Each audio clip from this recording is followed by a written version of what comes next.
starting stream right now. All right. So, let us do this. In fact, you know what? We're starting this. I couldn't get the text crawl working that I wanted to, so fuck it. We'll just do an abridged version very, very quickly. All right. Or if it actually start up. Hopefully you hear this stuff. Just starts. A couple of seconds. There we go.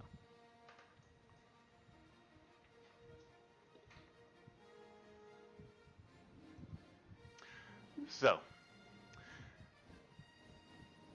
our game is taking place in Star Wars Galaxy, as we know. It's taken place a couple years before the first Death Star was destroyed. It is a time right now in the galaxy where there's uncertainty. There is peace. There's also a bit of, well, things not going well for a number of species in the galaxy. For a lot of people, a lot of individuals in the core worlds, around Coruscant, around Alderaan, those planets, everything is actually very, very good.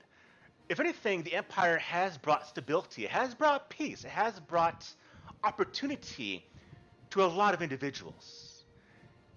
Firm in the core worlds, a bit in the mid, and not so much in the outer rim territories. But where the Empire does bring in its iron grip against other organizations, factions, information technology, it is the other individuals that are not human that are suffering.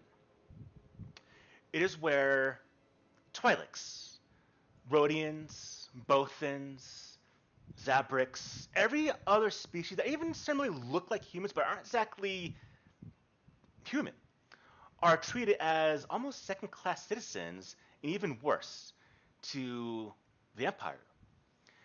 It's not unusual for, on a core world, a human that has less training, less knowledge, less believability in actually being usable in an environment, surpassing another individual that did have the knowledge, had the expertise, had the knowledge, had the power, had the right to be in position, because they weren't human. They were put ahead. They were put below a human instead. This is starting to cause a bit of tension, a bit of rumblings, a bit of anger in the galaxy. How far is this empire going to go with treating humans as the best before a fire erupts? All it needs, right now, the fumes, the gases. The galaxy is starting to become filled with a layer of deception, a layer of violence, as there's been talk of terrorist activity against the Empire by groups, organizations. The Empire says it's just people that are against the Empire because they don't want to accept the good life the Empire is bringing. But there's rumor, there's a little bit inkling of talks that this is not the case. This is a means to save individuals that are subjugated, that are put down by the Empire. But they're treated as and called terrorists. It's a small, right now, it's a small thing at the moment. But the question is, how far is this going to go? Because eventually, all it's going to need to cause an inferno is a spark. And it's how long until the other species in the galaxy that are saying this is enough before the Empire has to take notice. But the Empire has the power, has the will, and by all sense, their leadership is insanely powerful. Not many see. Yes, they're in the council chambers on Coruscant, but it is a galaxy right now that is safe for the most part and in turmoil for others. But we need to condense our story further in. We bring our zoom, our level, down to the outer rim territories of the galaxy. So I bring us all there now. We are on Telkin Station. Over here, that you can definitely see. This is a old mining facility, pre-separatist faction, from the Republic era, essentially. The asteroid field around Tucson Station rich in minerals used to actually being harvested for the material plating for starships, even some gases for the fuel of certain starship engines. But eventually, as mining does, the asteroid field was fully mined, and the individuals that owned the station, that ran the station, moved on to other parts of the galaxy, leaving Talking Station just there, derelict, adrift in this asteroid field. Eventually, someone got the idea of, well, we're near wild space. Let's go ahead and turn this into a place to refuel, repair, hide.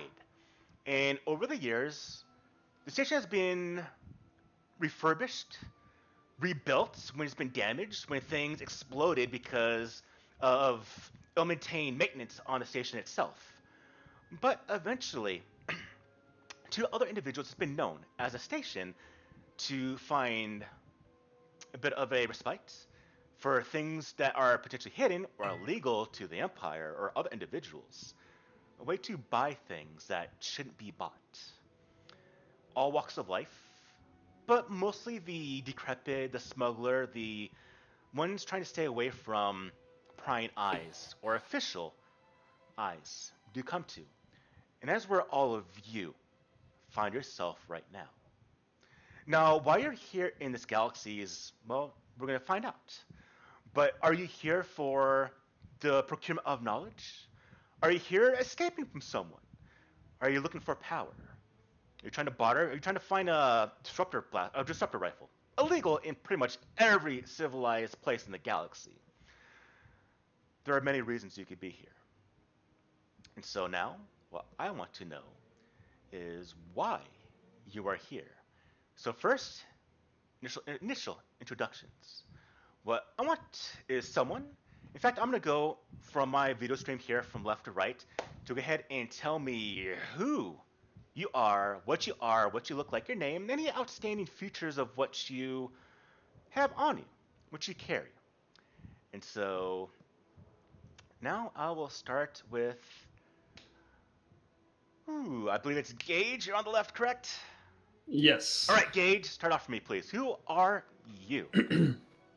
I am Krotne, a young Mustafarian, about 20-ish years in age. You will see on his mask, he's wearing a standard Mustafarian mask with a orange glow to it. He wears robes from Mustafar in order to keep the heat off. And what else did we need to go through here? General appearance and... Are we going into background? If you want to go background, don't describe why you're here yet, but just give a description of who you are. If you want to go background, by all means, go for it. But that'll come in after the initial introductions. Okay, so I am on Telkin Station trying to find information on a certain type of people that may be whispered about. Okay. We'll come back to that. We'll delve into that much further after this. All right, so that is Krotne. And Matthew, you are next. All right. I am a Rhodian with light blue skin, solid black eyes. He has a combat suit underneath a duster, and slung over his shoulder is his favorite blaster rifle. And he goes by the name of Vok, and he is actively looking for the shadiest people possible in search of new employment. As you do. Yes. All right. So cool, man. Fantastic. All right, and then next is you, Nathan. Oh man. All right. So Cade is like real. He's a human, and he's real scrawny, kind of wiry. He doesn't look like he can take a punch. He's got like dark blonde, almost brown hair. He's got like a wiry little goatee. He has just a single blaster pistol at his side that looks like it's never been used to shoot at anything. And he would probably be playing Pazak, but like minimum betting and trying to get like rumors about things that are going on around him.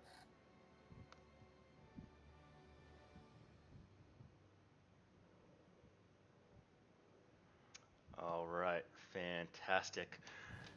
Next, I'm gonna go to you, Gavin. Who are you? I am Han Han. I am an Ardenian, uh, a young adult Ardenian, uh, pretty headstrong, and I am wearing robes, traditional Ardenian robes from my monastery, which are navy blue, and currently I'm looking for lost and wayward souls that scatter out to the outer rim in search of degenerate activities and looking to maybe spread uh, my humble religion to them in a not self-righteous way, Awesome. if that were even possible. Yep. All right. He's a And then, missionary. and lastly, to you, JRV. Who are you? Well, Takar would be a pretty bulky and big Zabrak, uh, probably around early 30s. From what you can see initially, it's just like battle scars all around, but covering that is some mesh armor, and he always has his vibroblade. For the most part, you can also see on his face he doesn't cover it or anything. His tattoos that all Zabraks have, and the horns. And the color of his skin, light brown, his eyes green. The reason he's here, he looks like he's looking for some information, maybe a contact that he was sent to by someone. Okay. Thank you, everyone. And so, as all of you find yourselves here, and by galactic standard, essentially, for the station at least, the current time is around 4 o'clock, but it means really nothing inside a space station. There's no sunlight, there's no sunrise, no sunset, and so there's a time where some individuals set up shop and then they do have to sleep eventually, because the people inside this station, as mentioned by all of her lifestyles, a lot of rough and tumble individuals, bounty hunters, smugglers, assassins, knowledge seekers, missionaries, all find themselves here right now. Talkin Station itself is composed of a central spire, many, many levels. And then at the very top of the spire is where all the docking hangar bays are situated, where all of you did arrive. Either by your own ship, by friend, by galactic bus, if you did find one, or transport here, you all arrived through various means. After leaving the hangar bays, going around the ship, going around the station, I should say, you eventually are directed. There's immediate shops, repair facilities for ships that need be, especially ships or, say, individuals that have bounties that can't go to a civilized planet because they'd be immediately looked after. There's a certain agreed upon law in Talking Station that you've learned during your time here. Those that stay here, as long as they have credits, are fine. Not really followed, you can tell by a lot of people, but it's a way to try to get individuals to be here fine and not get tagged by a bounty hunter. A place to repair your ship, refuel, at some extraordinary cost though, but it is a way to do this. After that, you go to the central spire that does go down. The mid part of the station is where the people that do live here do reside, but it's also where all the shops, locations to buy, procure items are situated, and you go to the bottom, which is where much more illegal, much more interesting things can be had. Which is where all of you are can potentially see yourself going towards, but don't need to be there right now. I'm going to show in chat what Talking Station looks like. If everyone clicks on that picture, you'll be able to open up a big image of it. I just can show it to you as well. But this is Talking Station you're on right now, with the various bays around the top, and then you got the central spire, which all of you are currently around. It is to you, Krotne. You're looking around trying to find. Who are you trying to find? What are you doing? What are you looking for? Who are you looking for? I'm seeking members of the old religion. I'm seeking anybody that can tell me about my parents and maybe show me some of their way.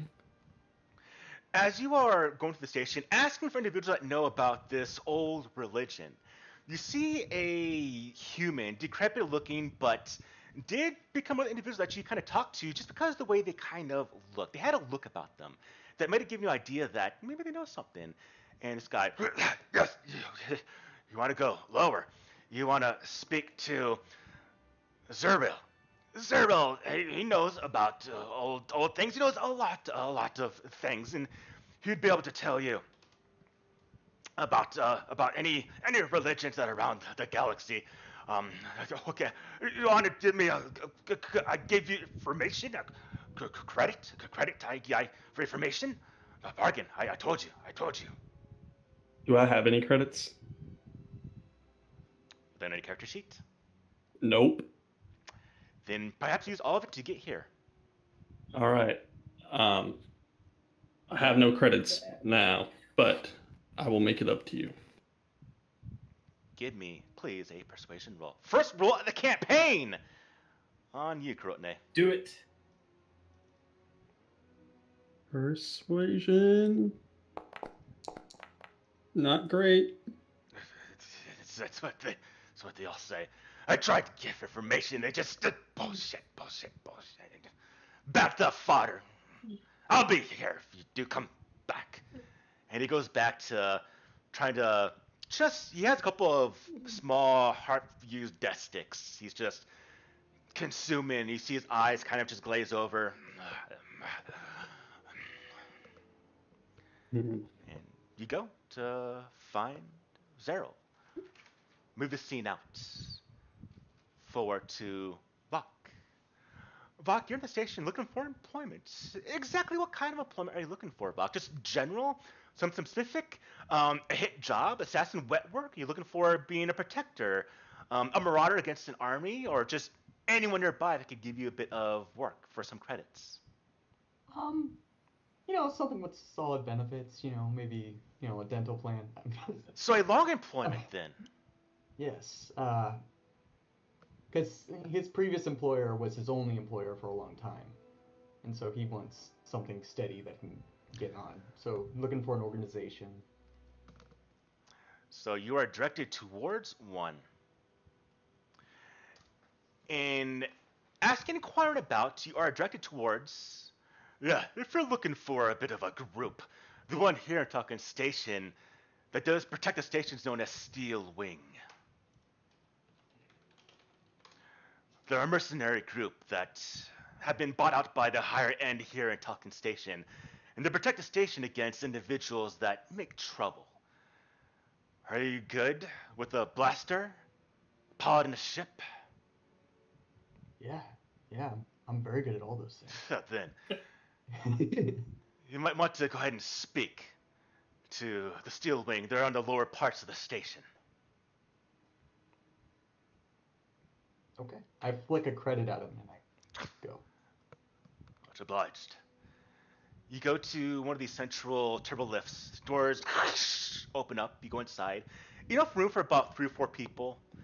Doors close, and you start to go down in this quickly moving turbo lift. You move scenes outwards, inwards.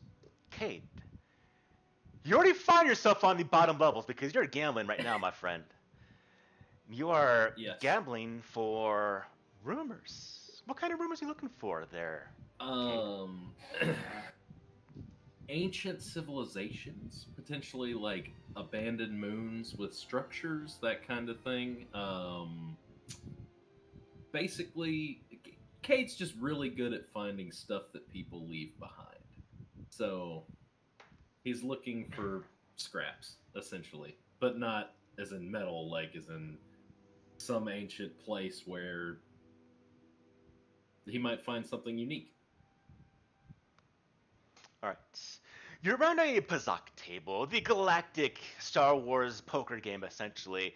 You've been here for a little bit, just trying to get rumors, trying to get people a little bit softened up, and just kind of hear the trade, the talk. This is a definitely good place to find that. And so at the bottom levels, you're situated around a couple other humans. There's a Rhodian, there's a Wookiee at the table that everyone's kind of not looking at because if he gets pissed off, he's already slammed the table and drinks went everywhere. And people are like, okay, I am not messing with the Wookiee at all. I've heard they can rip off people's arms and legs. Can I buy him a drink? You most definitely can. How much does a drink cost? For I the- would like to get him something that's not super cheap, but not like all of my credits worth. It's gonna run you. We'll go with 5 credits. Something small and cheap, but not gutter water essentially. Just because I don't want him, he's gonna remember that I'm the one that gave him the drink. You know what I'm saying? Just in case. So Always stay safe with bigger people around. you buy him the drink.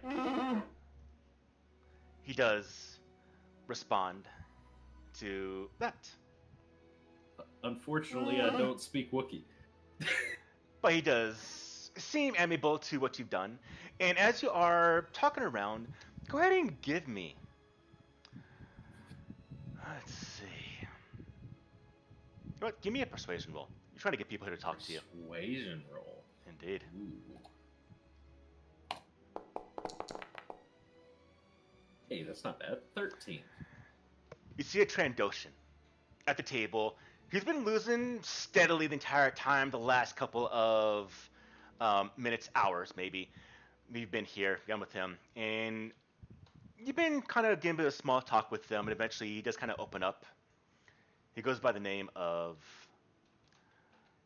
Zok. Yes, I know. I've heard of something's talks. Someone's comes here as whiles ago, speaking about ruined structures, weird things moving about. Said the cruise that came was struck down by defenses of this old ruins. It was in the Muir's system. Do I know anything about that? You ponder. You think. The scene pulls out. We move the scene forward to Han. Han, you're moving about looking for degenerate people, looking for people to bring to your sense of life, I guess I suspect. And so, where on the station do you think you would be? Would you be at the gambling dens? Would you be on the hangar bays where all traffic would come in? Would you be at the turbolifts where people would have to go back and forth? Are you just in like the main promenade where people are going to be moving back and forth between shops and residential access to places, the warehouses? Where do you find yourself currently at, Han? I would be fairly new to exploring the galaxy at large, so Okay. this is kind of a train stop for me or a stop along the way. And I feel like I would begin in the commercial district, just kind of looking at the shops and all the crazy, just the culture shock of everything, and kind of following my nose gradually to the more seedier alleyways and darker happenings on the station. That has definitely brought you to the lower levels of Talcan Station, where the seedier parts of engagement, procurement does happen. And it is a culture shock to you, as you see things that just make no sense to you and where you probably come from. You see Rhodians that are bartering for the slaves of what looks like a couple of beat down, hurt Nikto individuals. And to give you an idea of who these are, put some images in chat. So we see Nikto, um, and we see that there's also a group of Zeltrons, which are the red-skinned individuals that are currently cooking live animals, as it's something that is said to provide the best taste when it does come from the fear of an animal. Some people are there to acquire this, some are just don't even want to pay attention to that as it's happening. And you see people that just look like they belong, and some, well, give me a perception roll there, Han. Okay, so that would be one of these. Hmm, You see near one of the turbo lifts, walking around a bit aimlessly, looking a little bit confused, looking a little bit almost kind of dazed and startled like yourself, but you can see that he has a bit of fear, uncertainty. He has a bit of this trepidation on his face. It's a Chadra fan, those bat-like, about 3.5, 4 feet tall individuals, and you see that his ears are a bit down. His hands are. He's nervous. He seems out of place. He seems a bit scared. He seems someone that maybe could use a bit of help. On top of that, you also see there is a human individual that is there, and well, he's at the end. You can tell of his life for the most part. He doesn't stop right now. He's situated on the ground, his back against the wall, seated haunches on the ground. He has a number of spices that he's kind of consumed one by one. Some people just see this and just ignore him. Some go by and actually take the spices, the drugs he has them. He's just like, get away.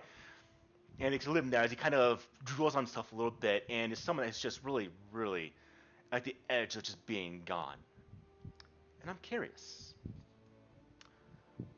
of these two, or do you look in, do you go towards that maybe piques your interest? hmm. I would approach the cowering Chandra fan. Considering I have a little attunement with the Force, I could perhaps maybe sense his unease. And the other Yes. one, who is just so far gone, seems more like an uphill battle.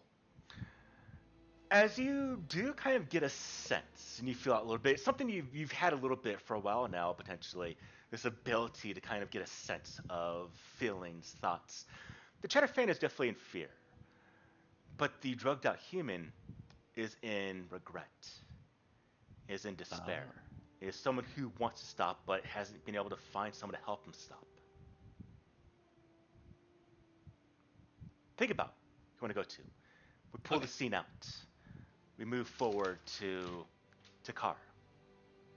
Takar, you're there around looking for a contact. Who are you looking for, Takar? Well, I wasn't given the description, but supposedly the contact was given my description because of he wants to keep a secrecy. So I'm waiting for him to find me. Yes. What's this contact supposed to do? Give me a job of some sort.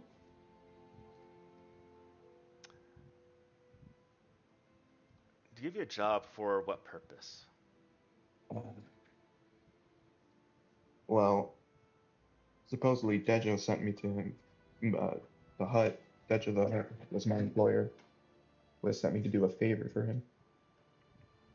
In terms to build good faith between them.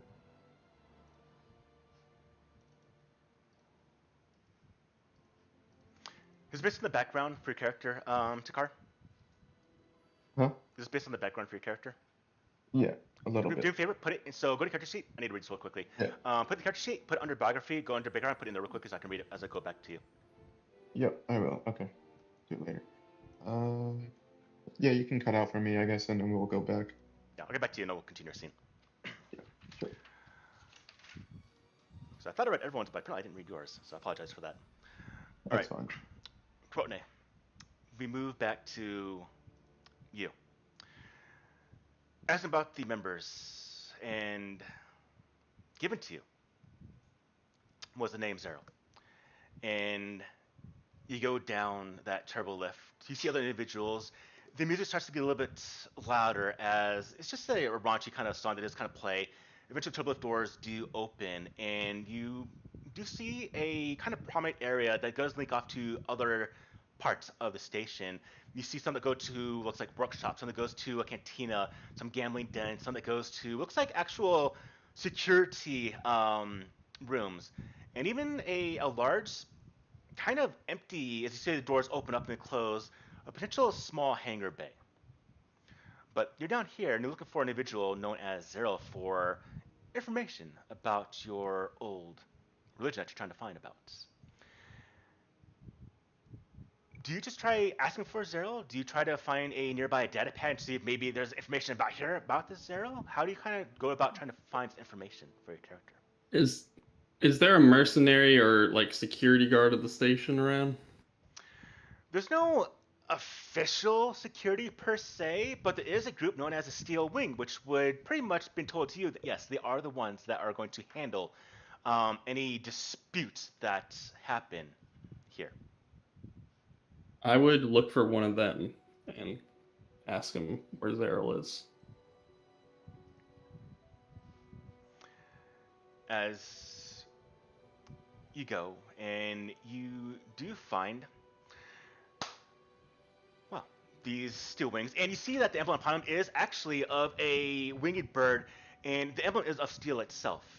And you come up to a human right now who definitely looks the walk, the life of a individual that's been through a lot of stuff.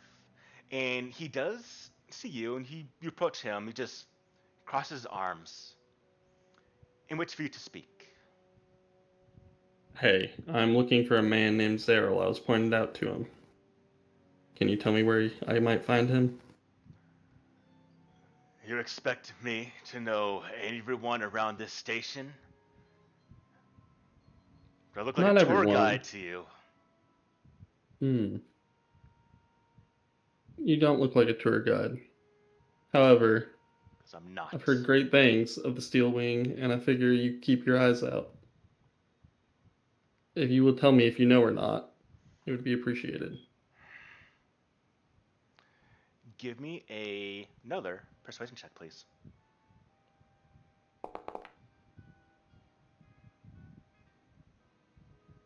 $15. Yeah. I know where Zeril is at. He's a old fool that somehow keeps getting the credits to stay here. You'll find him near the cantina, probably getting drunk. Thank you.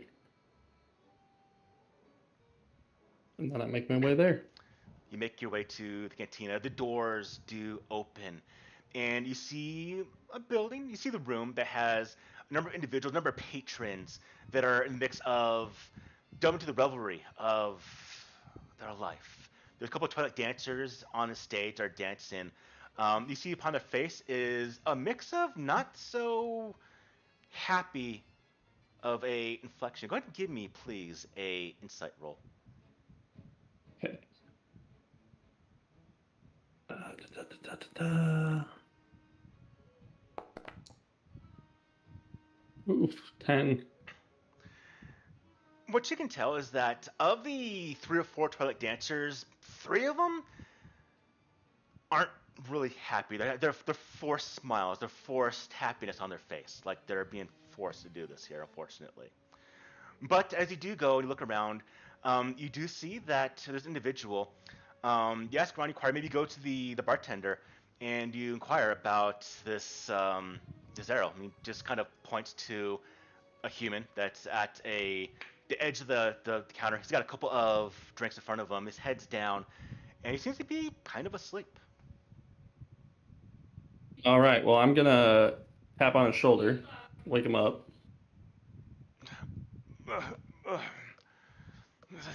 Leave me alone.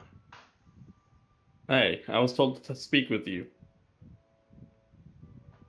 Heard you got some. All right, what do you want? My name's Zeril. I am Crotone. Cro- Heard you were the one to talk to about old religions.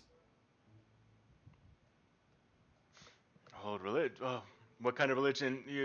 There's a couple. I've been out in the galaxy for a little bit. What kind of religions are you looking for? I'm looking for some that haven't been talked about in recent years. I mean, there's a lot that fallen off during the Republic, but the Empire's keeping a strong grip in making sure that no one talks about whatever happened during that time period. Um, but in my travels, I've got a couple of data pads I might be able to part ways with. All right. What are we looking at for one of these data pads? This data pad talks about a group of individuals that were able to commune with themselves, be able to do extraordinary things, just by seemingly thinking about it. Um, Not much is talking about it. There's some, I guess, ruins around the galaxy, but I haven't really had the means to travel around there. It's just by a ship got impounded by a couple of pirates a while back, and been waiting to get the money to buy back my ship and continue my journey out in the galaxy.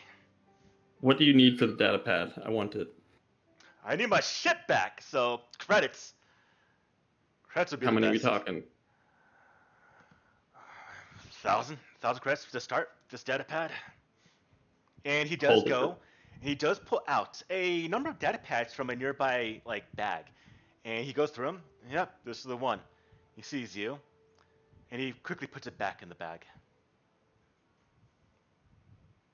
On my word, hold it for me. I will return with the credits. On your word, what's name? Etne Crow. What? That's. Crotney. And he just throws up on the bar as he's been drinking way too much. He stand back a little bit and just let that kind of play out. All right. Is there is he done for now? He is done for it now. Yes. Okay. I was gonna ask him what was wrong with the dancers. Well, that's something you can talk about afterwards. Okay.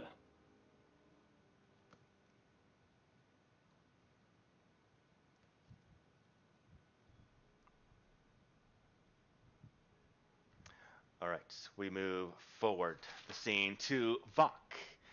As you make your way down to the lower levels, looking for the steel wing, you get to the part of the facility, the station that has the steel wing, and you see one of them. It's got that bird-like wing made of metal, and you see the first one next to the actual entrance to their kind of little facility, talking to some individual with a mask who looks kind of annoyed, and then just kind of points, and you watch that figure just move away towards it looks like a cantina, and he sees you. Another person looking for directions. I'm not a damn tour guide. What do you want, Rodian? You guys recruiting? Rudin. And he very quickly just goes and pulls a pistol. Give me a dexterity check, please. Dexterity check? Dexterity check. Uh-huh. Awesome. Oh, hold on. He pulls that blaster as you pull yours at the same time in just a very hurry. He gets that. You get it about halfway up. It's pointed at your face. Mhm. We would be recruiting if you could pull that faster in surprise. And he twirls it and puts it back in the holster. You have any Not skill gonna lie, he nailed besides it. some bullshit actual gunslinging? Uh, I prefer to get surprise on my opponents. Killing from a distance. From a distance. Our group takes pride in protecting this station. It does pay the most money, if anything, which is why we're still here. Been here for a while now. You think you have what it takes to be one of the Steel Wing? I think so. We'll see if that's going to be the case. He raps on the door. It opens up, and you walk inside to where you see several other individuals, all wearing the same patch on their clothing, that of the Steel Wing, and one of them, "What are you doing, Drulu? Window open for some roading here? It was an audition. Bring him in." You enter into the room. The doors close. We move the scene outwards. We move forward to Cade. You're at the table, and as you're gambling, roll me a d. Roll me a not sleight of hand. Give me an intelligence check. Intelligence check. Here we go. Um.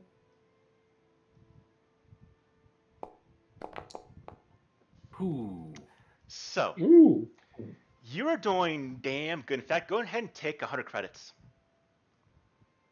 You are mopping up the floor as you're talking, asking, and as you're asking about the Muir system. Do you continue this conversation any further? I would just like to know if I had heard about anything in that area or this other crew, because he said something about they're going there for like an ancient civilization. They got attacked by something. So like, would I have heard about that? Give me a history roll. History. I will find it. I think. Lore. 19. All right. You have very, very vaguely heard of the Muir system, in that it does have a artificial, actual asteroid ring around it. What I mean by artificial, it's a planet that is almost in near wild space, and there's been attacks because ships that do fly near this planet in the Mirror system are attacked by something inside the asteroid ring. And so it's pretty much known to stay away from this place. But what makes it not so prominent in the galactic kind of news is the fact that the groups that have gone to the planet itself, there's no people, there's no civilization, there's no technology, it's empty. It's a dead world. But there was something there at one point. That's now it's just gone. And so there's no salvageable material, and the fact of being bombarded by whatever's in the asteroid rings, they just stay away, and it just leaves it be. It's far enough away from the Empire that they don't even care. And so that's kind of what you heard. And now you heard that there's some old actual civilizations, ancient, on that actual planet in the Mirror system. Okay. Cade pulls out his datapad and just types all that in and like puts it on a bulletin list that he has saved on his datapad of like places he has to go. All right. And just puts that on there. And then you watch as a nearby individual, a human, slams the table. "What are you cheating for? I see this bath of fodder is cheating." And he goes and he stands up and he pulls a blaster at your face. "Give me the credits back and get the hell." And before he speaks further, that Wookiee just grabs him by the shoulder and just yeets him over the table into a nearby couple of actual little small stalls, and two individuals get thrown to the ground as the Wookiee roars. And a human gets up, blaster pointed at the Wookiee, as the Wookiee just stands up and just looks at him and just looks. And that guy just...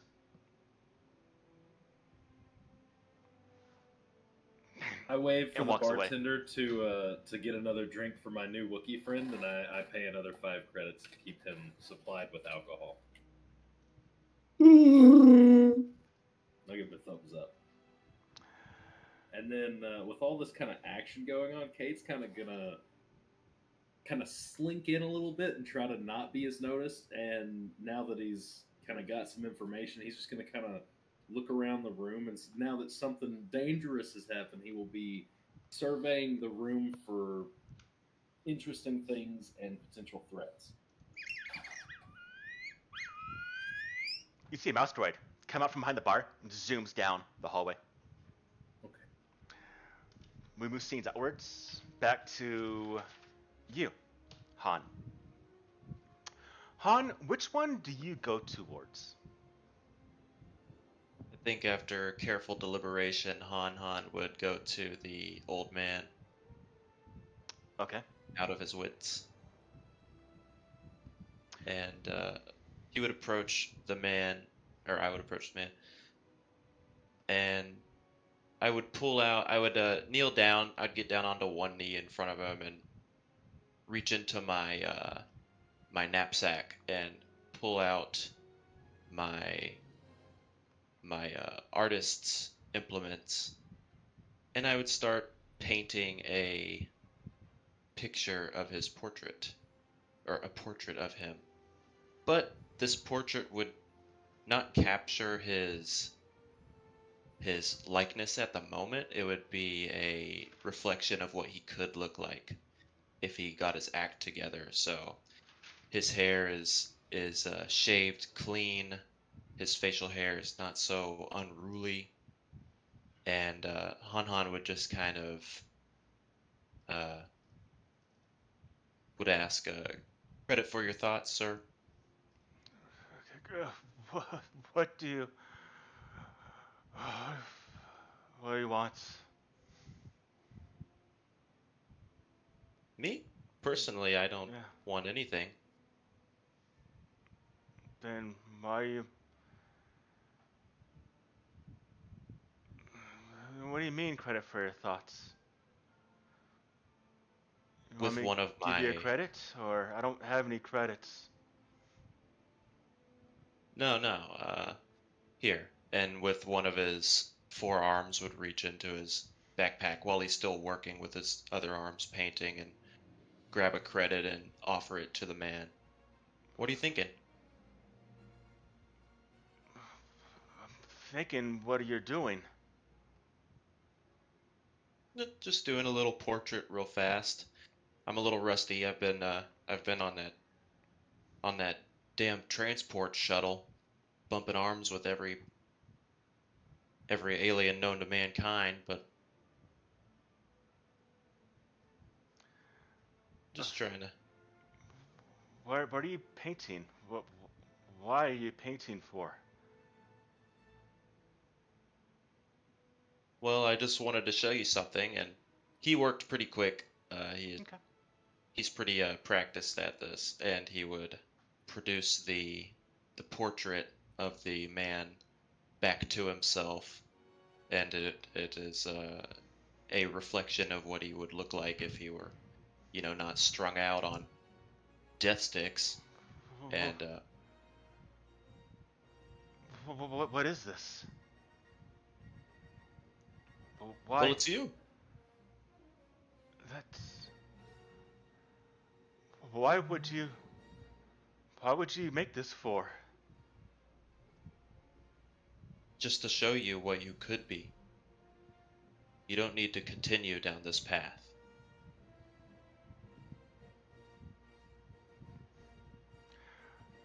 Do you need help, sir? Mm, Give me a persuasion roll. Do you have advantage? Um, so about this rolling, uh, I usually rolled physically when I was doing my tabletop version, so I don't know how to like roll Okay. So, the skill. It looks like no everybody's worries. doing. So, press C on the keyboard, open a character sheet. Okay. All right, and then under the core, so you have character sheet, you have Han, then your armor class, all that stuff. Then you have core inventory features. Go on core. Yep.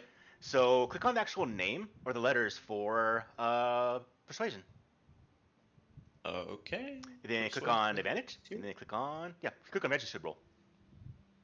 Advantage. Mhm. There you go. Okay. No, no one's gonna. Uh, how would you help me? I've I've lost everything. I got nowhere to go. I've done. That's something that. How. So I would place the portrait in his lap and, well, it's not the end, sir. It's never the end. I can I can give you some credits. I can get you some medicine. Just tell me what you need. No, there's just no one does that. No one does that in the galaxy. What do you want? No, really. I just am here to help. Why? Well, it's the right thing to do.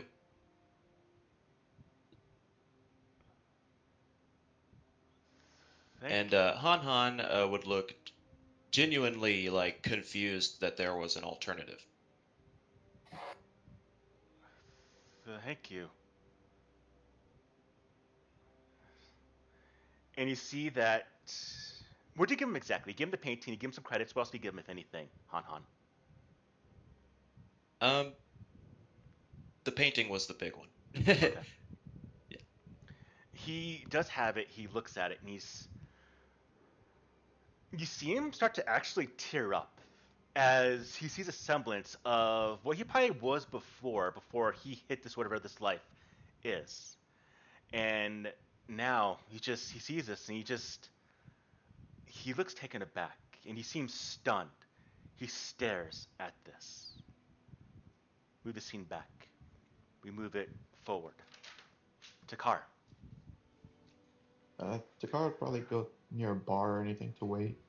Maybe order a drink. As you go to the bar, you're not directed, but someone does see you. It's a Twi'lek. He comes by, he sees you, and he sits down at the bar he sits right next to you, essentially. So, Takar, is it? I guess the horns give it away. I guess Dejo has told you that I'm here for you.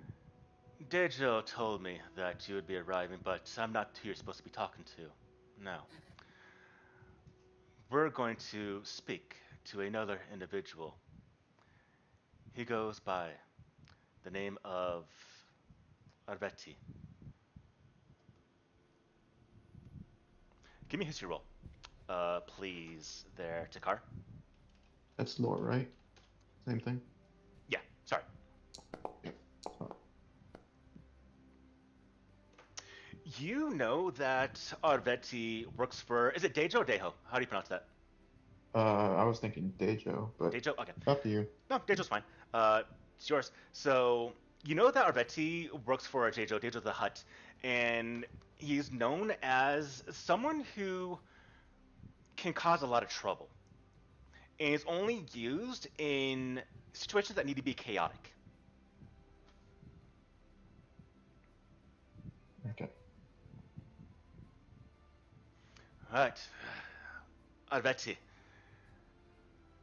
I need you to let everything know that everything here is now fine. You'll find Arveti in the cantina down at the lower levels in the promenade.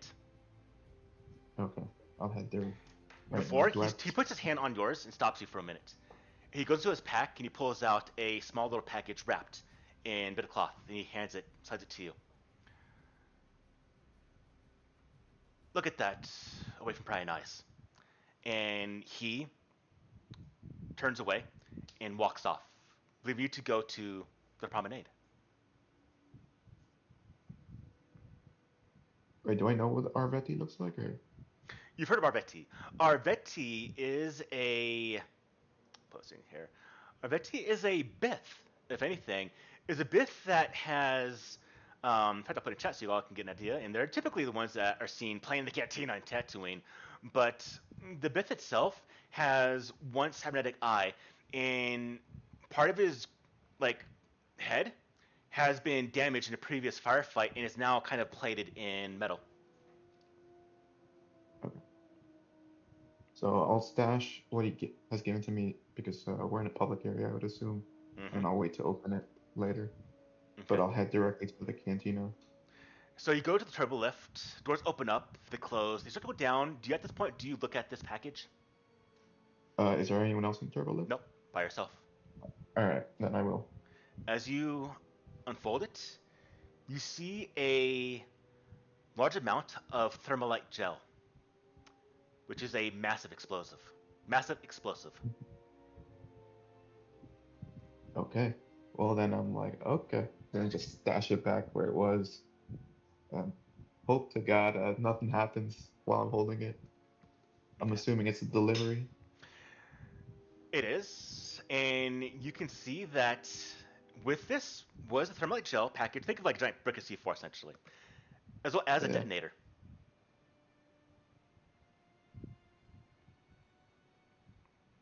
Yeah, just gonna stash it back, just hide it away, and yeah, hope it doesn't go off while I'm holding it. Okay. It goes down to the bottom. Doors open up to the promenade.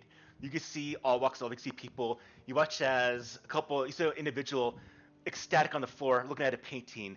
You see another individual laughing, pulling a blaster against someone else, going into another room. You see as some people are walking towards the cantina. The cantina doors open. Someone's thrown up on the ground everywhere. Cantina. You know where you need to be. Hmm. I'll be looking for Biff or As Biff. you go into the cantina, you see in this place a very, very drunk and just barf individual, someone next to him. You see a gambling table where one of the tables is strewn on the ground, overturned, as a human pissed off walks out of the place as a Wookiee just stares at him. Wookiee then gets a drink, nods to another individual at the gambling table, sits back down, gambling does resume. You see Arvetti, the Biff, looking at the Twilight girls, just staring, just kind of pondering, and he kind of strokes the middle part of his head. What do you do? I'm gonna go up to him and like not sneak up to him, but like kind of make just tap him on the shoulder that I'm here to do a job for him. As you go down, do you sit down? Do you stand next to him? What do you do? Uh, I'm gonna. Well, is there drinks to buy here or no? Yeah, the cantina. Absolutely. Okay. Then I'll order a drink. Okay. You order a drink, and as you do Both. Yeah. you order one for him, for yourself, for both of Yeah. you? For both. Yeah. For Okay. both. You get the drinks, you go, you give it to him, and you see Arvetti he looks at you. To God, did you get the package from the And Twilight? I kind of point over to where it's stashed. It's here. Good. Sit down. I'll take my seat. Tejo speaks highly of you. I have not had the fortunate chance to meet you until now. But by all accounts, you are very, very good on your feet. I do what I must. I You will do that don't. today. Dejo has a bit of a problem with the group here and wants it taken care of. What group are we talking about? They're known as a mercenary group here, Steel Wing. Used to work for Dejo until they backed away. Dejo doesn't like people that back away from him. So we're gonna send a message. With, I'm assuming, the package that I have. Yes. Whatever you do, make sure this is not put against one of these side walls. Don't want anyone blown out into space. Put this at the entrance. There's a single guard there watching. Distract him. Oh, distract him. You place it. We make our way out, enter the turbo lift, go to the top, and you press that trigger. You got it. I understand. It's good that you do. Deja doesn't take kindly to people that displease him. All huts are that way. You know that one on Tatooine. Yes, I've been employed Deja long enough. I know. He was Let's very savage. let's go. This rank smell is getting to my senses. He looks to one of the Twilight girls. He stands up, and you watch as he puts his hand to the thigh of the Twilight girl, who kind of shirks away a little bit, and he just grabs her and like digs his fingers into her and just winks at her. Let's go, as she kind of looks a little bit disgusted, but also afraid. And then he walks away out of the cantina. You follow? Yeah, volatile where. So I had to go places by steel wing. So yeah. Mm-hmm. You start making your way across the way towards the steel wing. We jump scenes outwards, back into Krotne. You watch as a Bith walks away with another individual. You watch as you're around the commotion of a Wookiee throwing a human against one of the nearby tables. The guy just threw up on the counter in front of you. He's now just unconscious on the table. His pack of data pads on his side. What do you do, Krotne? Did I see what happened? The Bith reach up and mess with that girl? It took you a second, but yes. Hmm. Give me First a thing, before that. Give me an insight roll. This will determine what you do, potentially.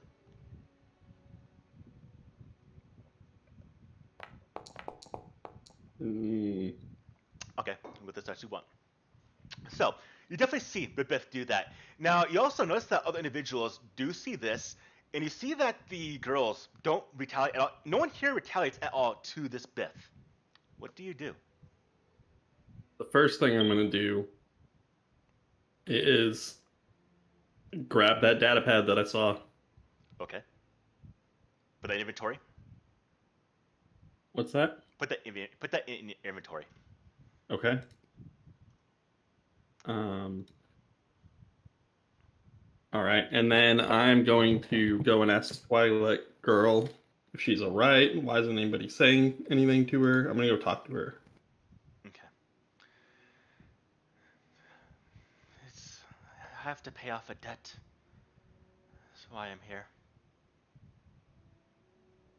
I mean, that makes sense, and I'm sorry that it's come to this, but why is normally people respect the dancers at least a little bit? Why is nobody saying anything to them? Not all of them, but that one, Betsy. He is a regular here, and one of the other dancers said something back. She's no longer here. What happened to her? I don't know. He grabbed her leg like he did mine. She slapped him. The next day, she never came back to work to pay off the debt. I'm marching out there to confront Arvetti. Okay. As you march him out, you move past the Zabrak who's following him, and as you move towards Arvetti, in one quick motion, he moves and blasts a pistol. Nay, a disruptor rifle, a disruptor pistol. Something that will essentially disintegrate someone. Points it at your face. What do you want? You've got a choice. You make this fun. You make this easy. I'm in no mood for a fight right now.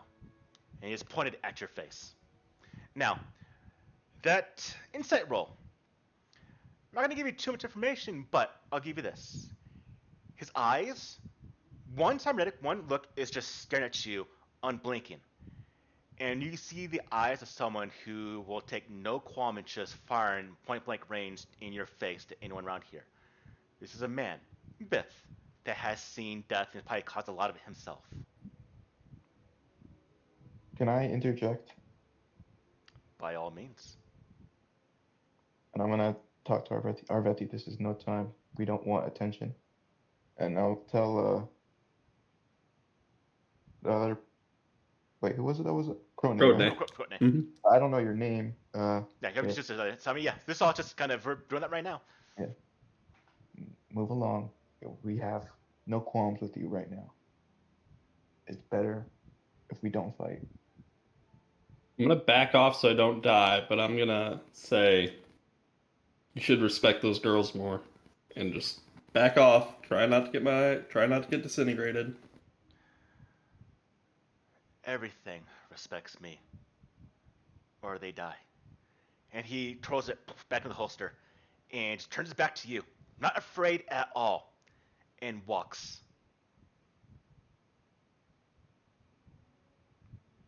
Uh, I will return to the cantina, I guess, and hang out there, waiting to see if. I have a question. Since Yeah. I was like surveying this, did I see all of this happen? Yeah. Because that was okay. So when all of this commotion is happening, I see that he's a thief, right? Because he stole a data pad from some drunk guy who passed out. That's what I saw. Maybe you right? didn't see that. Okay. Maybe you didn't see that. Well, In fact, you know what? We'll do opposed rolls here. I'll allow this here. Go Okay. give me a sleight of hand roll for your character, please, Courtney. Mm-hmm. And what am I rolling? Perception. You do perception. Oh, great. Wisdom, my one greatest stat. Yes, Oh, you saw did. it. Yes, you saw it. Yeah. Okay.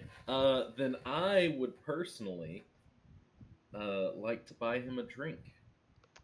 Okay. And And so I will as send him the same thing that I gave to my Wookiee friend and mark off another 5 credits. Right. So, Courtney, as you come back into the cantina, that Twilight girl just kind of like motions for you to come by. Back to her. Okay, I go up to her. What are you doing? That's crazy. You needed help. It's you might have to dance to work off your debt, but you don't have to. You shouldn't have to put up with that. If only more were like you.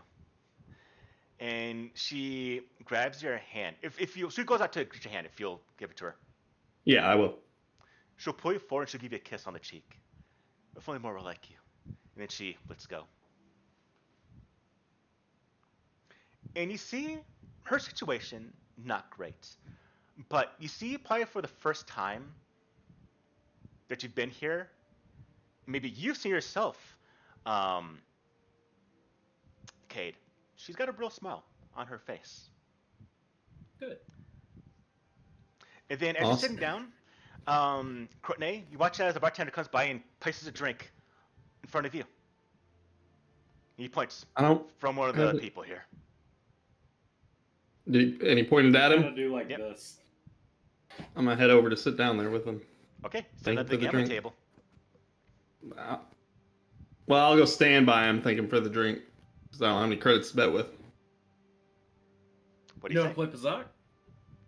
I know how to play Bazak. I'm kind of low on credits Sit at the moment. down. No. Sit down.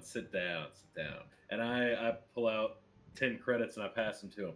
First game's free, and then I just want to kind of get a feel of what he's about since I saw him. I saw him kind of pickpocket, and those are some kind of skills that I might be interested in having near me for my activities, we shall say. So I just kind of want to get to know you a little bit. Yeah, I'm gonna I take kinda your buy offer. you some drinks, get you to sit down at the table, start talking, and I just kind of want to get a feel for you as a person, because I saw that not only are you a thief, but you're also willing to stand up for people, which is like 2 big check marks in Cade's book. So he's like, this is somebody I want near me, or maybe to potentially hire for something. Yeah, I sit down with you, and thank you for the credits. It's been a long time since I got to play I'm sorry. Bazak. I'm Cade, by the way, Cade Desano, and this is my friend. I don't speak Wookiee. I have no idea what his name is, but this is my friend. And I'm the Wookiee- Crone. Nice to meet you. Yeah, the Wookiee- everybody is my friend when I'm sitting around playing Pazak. And if you will you roll me an insight check, please? Just to see. Because I'm not very good at hiding this, but it'd be interesting. Oh, yeah, 15, yeah. Cade has a drink sitting in front of him that has not been touched. Get everyone else drunk around you.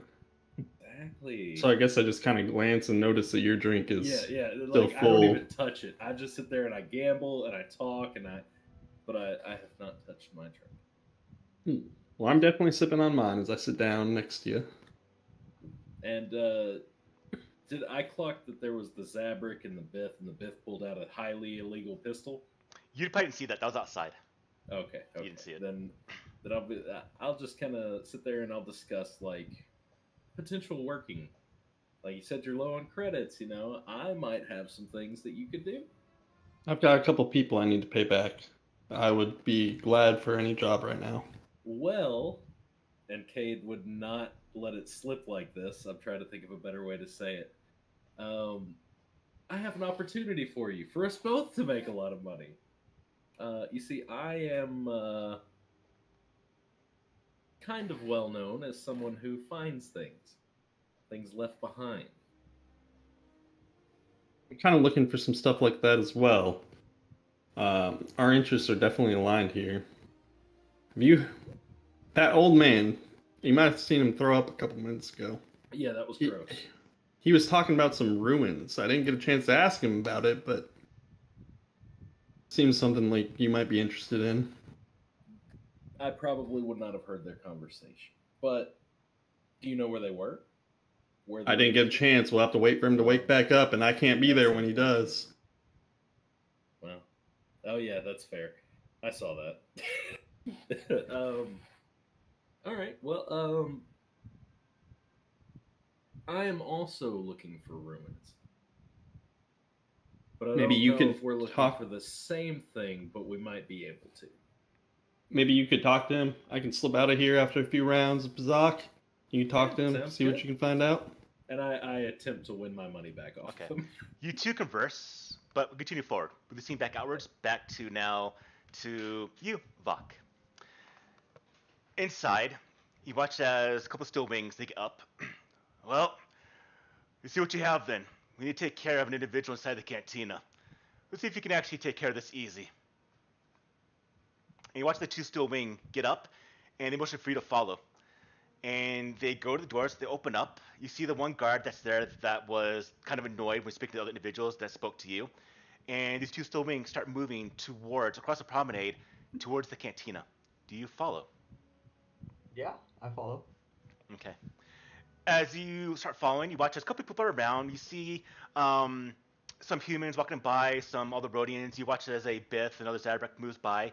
Nothing gives you alarm, and you move past them towards the cantina. And you watch as an individual comes from getting a drink, talking to one of the toilet girls, gets a kiss on the cheek, goes, starts talking at the actual table. And as you do go inside, you see that there is a scene. There's the smell of vomit that's on one of the counters. There's a couple of view screens that are playing, showing a bit of video feeds. A couple of toilet girls, one of them actually having a really big smile on her face, rubbing her leg a little bit. And then you watch as there's another individual. It's a Deveronian. A large, devil-esque individual who is currently just seated at one of the side tables and just kind of watching one of the view screens. It's showing a game on Coruscant. That's all staticky and hazy because the signal from Coruscant to here is not that great. But he's just seated there at the table. He's got a drink in one hand. He's got a blaster pistol, but a gargantuan variable sword at his back. Just watching it, and he has a giant cigar that's kind of blowing a bit of blue smoke. He's just smoking on, going back and forth in his mouth, and a two steel wing. If you want to join the steel wing, gotta see what you have. That Deveronian right there. He ended up confronting one of the steel wing a while back and beat the snot out of him. For that, by policy of Tulkun Station, any transgressions against steel wing is confinement or payment by 2,000 credits. He's not been in confinement, has not paid credits. And both of them just go point for you to him. What's the fine? What do I need to extract from him? 2,000 credits. 2,000 credits. All right. And if he doesn't have it, I think do you you want have him to deal with alive? him the other way. Either he goes in confinement, or he pays, or you walk out of here. Okay. So I would like to make a stealthy approach. Okay. Do you want me to roll?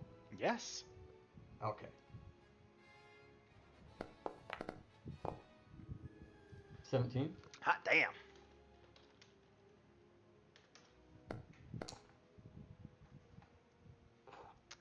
Okay. As you approach, his head turns. The cigar goes the other side, blows smoke. It kind of goes towards you. What do you want? I hear you owe somebody some credits. Everyone tries to say that, but they're welcome to try and get it from me.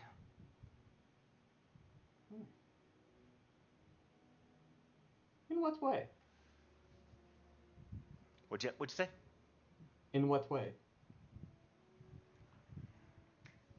Whatever way they can. They're not successful, though. Ah. I think it's in your best interest that I'm successful. My best interest. Yes. It can be very bad for you. I don't need this sword or this blaster. He smiles.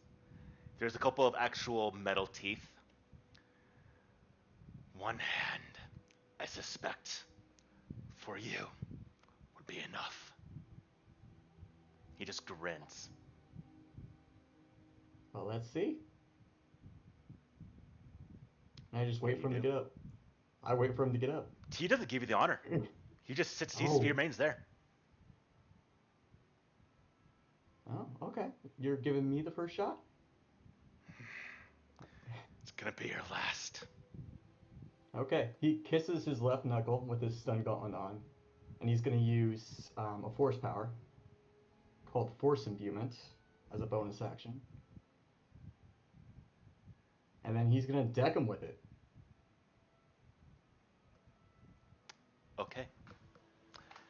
Give me that Alright. attack roll. Okay, it's actually going to be with my Wisdom modifier instead of my Strength. Okay. So it'll be a +2. Okay.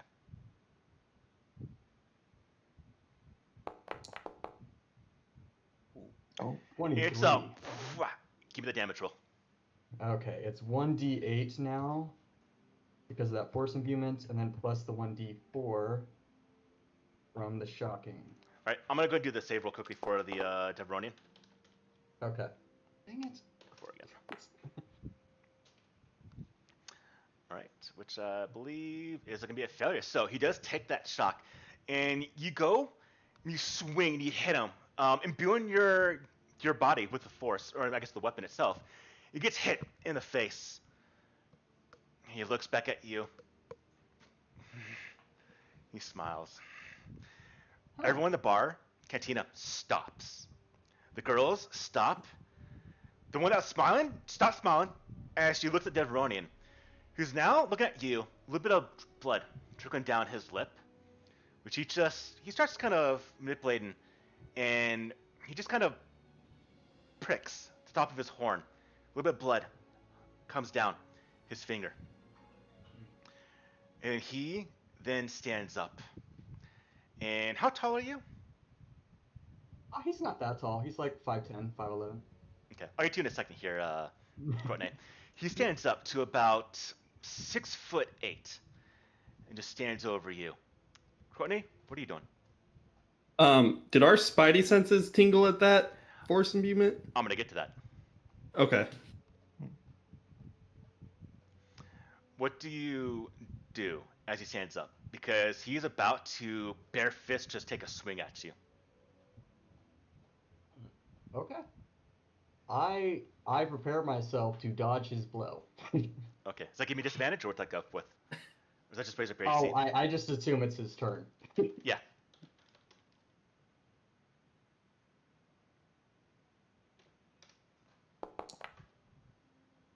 Okay, he hits me. I'm assuming that's going to be a hit.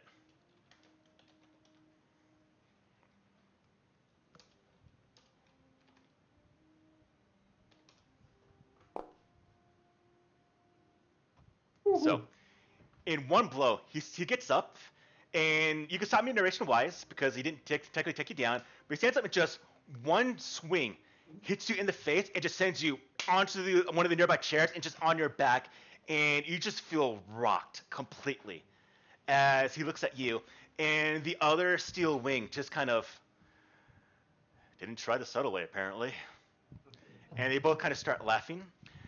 It's at this point, I'm gonna get back to you in a second here. Okay. You all here.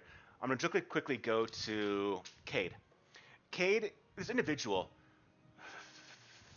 Sorry, not Cade. Cade, I'm skipping you as well because you already did your kind of scene. Yeah, Han Han. yeah. It is to you where the individual. Thank you. Can I? He he goes to stand up. He's kind of struggling a little bit to get up off his haunches onto his feet. Han would help him up. No,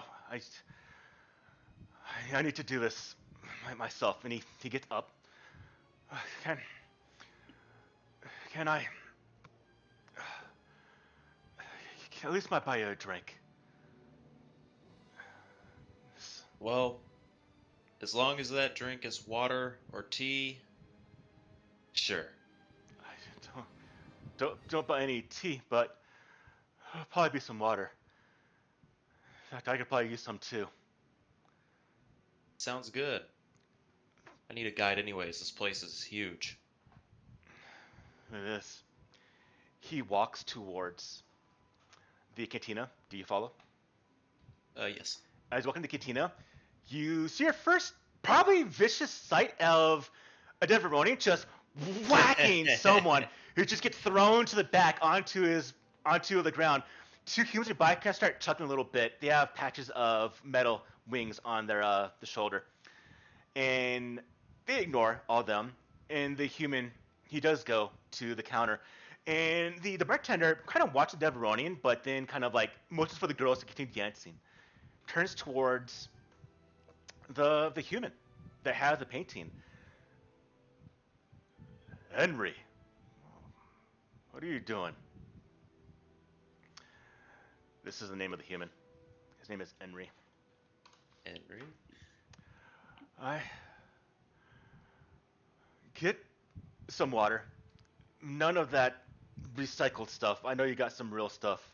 I know you see it comes from Alderaan, but that's probably a bunch of bantha fodder. Here, you know I have good to give to you to trade. He brings out a couple of small items. Aren't currency, but small little round objects have little glass vials and actual liquid inside of them, kind of orangish and green. He puts them aside towards the bartender, who does take it. Are you sure, Henry? You know how much this cost to get last time?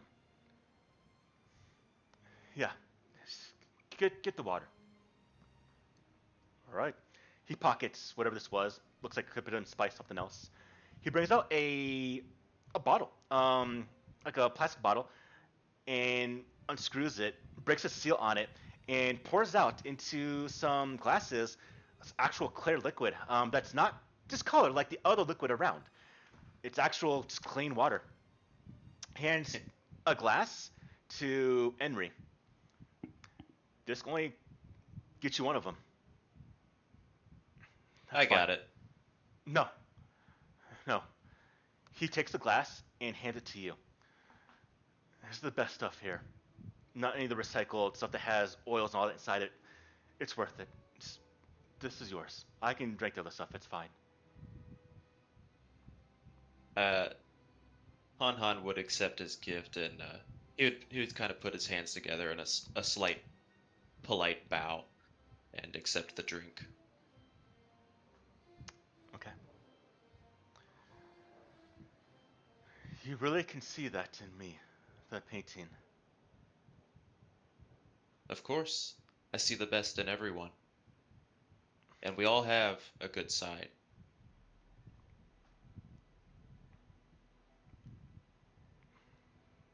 We just have to find it. It's strange seeing that kind of people on this side of the galaxy in a station like this.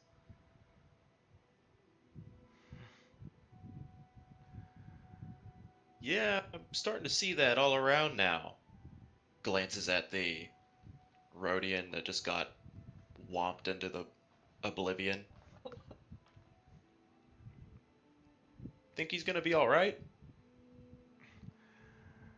You tried to fight that Devaronian.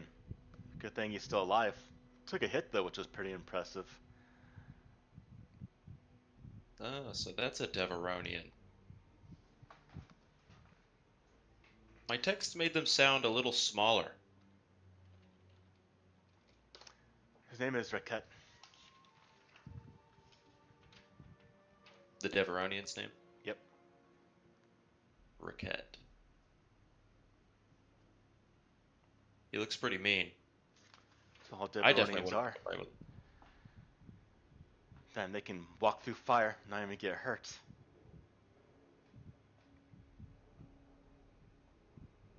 Walk through Rhodians too, apparently. Looks like it. Where? How did you get like this? Did you grow up like this? Are there people that are like this? I mean, I don't think I've ever met people that are like you. That's just help. How does one do that? Well, it took a while. I was lost too once. In the jungles of Ardinia. There's a monastery. Ardinios Praxis. That's where my master taught me their ways and changed my life, if you can believe it. I mean, I didn't do spice or anything crazy like that, but petty thievery and, you know, being a hooligan, as one is when they're young. Is that something I could join or go to? Of course. Yeah, of course. Uh, Here, let me get you the coordinates for that. It's on Ardinia. It's kind of out in the jungle. You won't have access to uh, many amenities, but you go there and you find Lohan. Tell them Han Han sent you, and pretty soon he picks up the portrait and smiles wide. This could be you. Okay. I, I definitely, and he sees that. We jump scenes to Takar.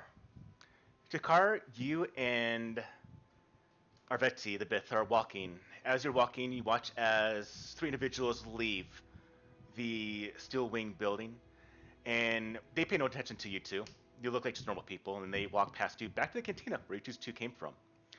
You watch as Arveti. I'll distract the guard. We place that on the door. Okay. How will you distract them? He goes, and he starts coughing. And he faints like a passing out and actually falls forward into the actual steel wing individual who's like, "What are you doing?" And gets kind of tangled up with them as he completely moves away from the doorway, allowing you access completely to the doorway. Alright, I'm gonna head my way to the doorway and hopefully plant this in some nook or cranny that's hidden. Okay. You place it, no roll necessary, and as you do, the Bith, Arveti notices, and sorry, I was just really not thinking. Sorry. And the Steel Wing pushes him away, and Arveti starts to move away. Do you link back up with him? Is the guard walking back towards the door or no? Yeah, but you put it in a place where you can't see it. You have to be. I mean, I'm sure you wouldn't make it obvious. Yeah. Unless you want to make it obvious, up to you. Nah. Okay. For now, he's trying to get the job done. Steel Wing, yeah. These guys have no affiliation towards him, so he doesn't really he doesn't know who these people are, so Okay. it's fine what happens to them. He'll meet back with Arvetti. Arvetti.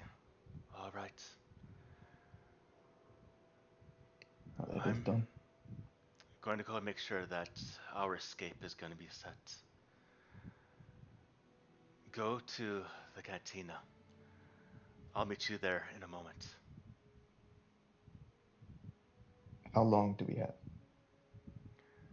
You have the detonator. You control it. Oh, okay. All right. Well, then tell me when the escape is ready. And you make your way back to the cantina where everything's starting to get back into motion. Everyone is there. As you get inside, you watch as Arvetti walks nearby. Give me a insight roll, please, there, Takar.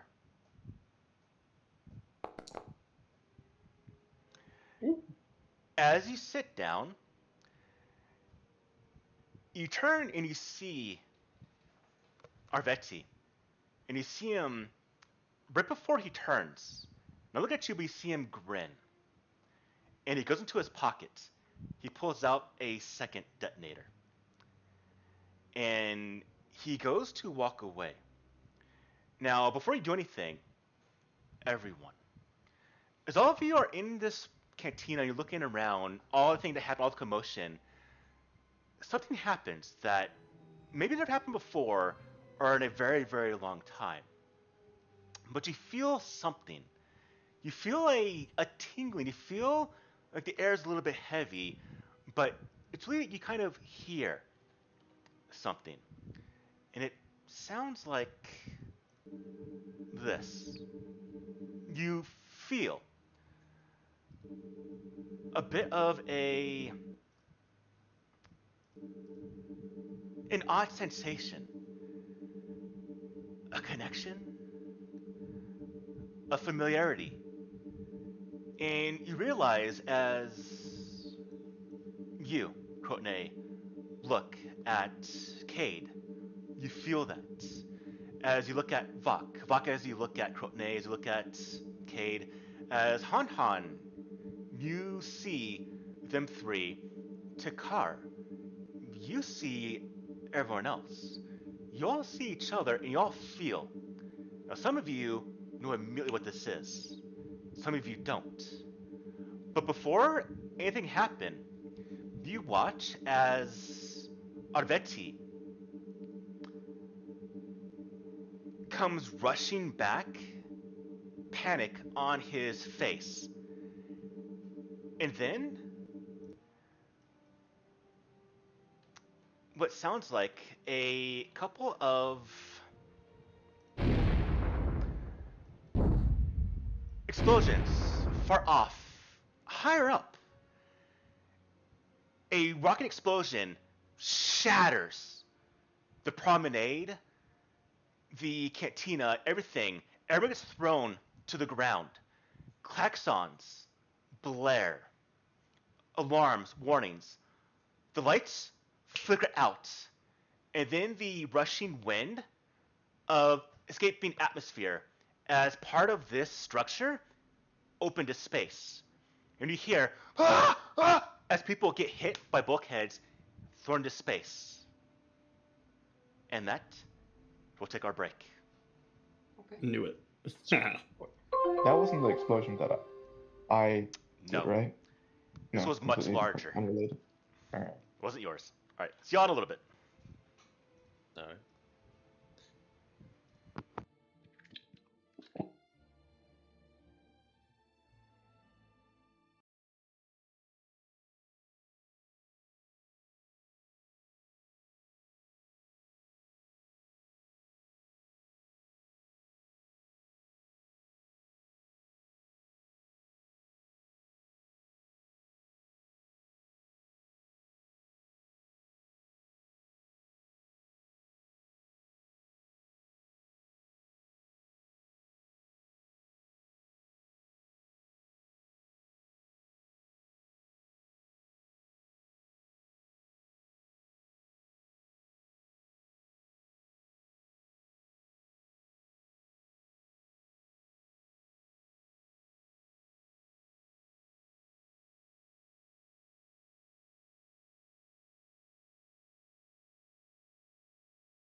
Oh, But yeah, are you you can do doing it like that, after. or are you Is taking it not Survivor? on your character sheet? Let's see. It is. It should be in the Definitely features, there. right? Yep. Yep. Yeah, Yeah, can just so click you on have it. charter credits based on the background. Okay, cool. That's all I was wondering. Man, that sucks. I could have flipped that guy credit. It's all good. All right, He everyone. didn't need the credit. My camera, work for me. All I right. missed the cat. I had to stand up. I did see Or it. there would just be cat and all that. I saw it was a black and white cat. I saw. It was pretty. All right. So as I stop this and start playing actual music, because we're about to start session 1 officially right now, as all of you are thrown all over the damn place. Okay, I would like to clarify something. Yeah. Because I'm an idiot, Force Imbuement adds my Wisdom modifier to my damage as well. So Okay. he took 9 points of damage. It still would have been enough. Yeah. Don't worry about that. Yeah, extra 2 points of damage. Don't worry, he's gonna get flown out into space, along with probably half of us. Unless we block the explosion. Or, I don't know, the whole... So, yeah. You all are now inside this cantina. The place has been thoroughly just shooken up. And at the current moment right now, all of you are thrown to the ground. You hear the escaping sound of atmosphere.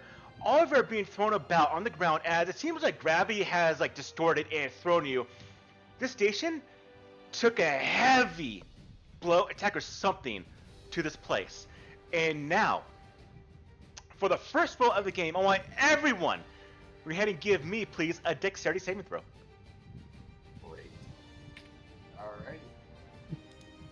A Bob can't roll tonight. I know, right? That's normally it's me that can't roll. Hey, I'll take a 20. I'm trying to figure this out. All right, so Saving throw. Yeah. on the character I am sheet, too. click on the actual text for it. Looks like you got it. Alright, so let's see who's rolled it. I think everyone got it now, and it is a natural Oh, one. shit. Alright, Can't help that. so Takar, Han. So as everything goes to complete shite in this area, you hear the escaping gases from all over, but specifically inside this room. This window right here has shattered. I'm gonna go ahead and circle it right there. This window has shattered, and with it, people have been sucked out into space. Now, the rest of you, Vok, Cade, Crotney, you hold on to dear life on your seats position-wise. Han, and Takar, you two start sliding towards. Now, as this is happening, two things. One, you're in imminent danger. Keep that in mind. Two, you all sense a connection. What this means, again, some of you will know, some of you won't. But right now, this is a emergency. As you just hear air escaping, and you two are being drawn to this part as everyone is screaming, panicking, and alarms are blaring all over the station right now. So, as Han, and Takar are moving towards there, I'm going to go from actually the rolls here. It makes sense in chat. Vok, what do you do? Okay, so I'm holding on right now. Yes. And they are disappearing. I see a connection. I see Takar has gone. Oh, okay, never mind. I can't. He's nowhere near me. Yeah, they're sliding towards the thing.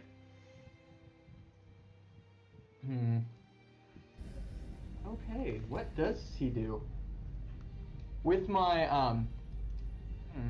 I am going to just grab on, hold on as hard as I can. I'm gonna try and grab this guy next to me.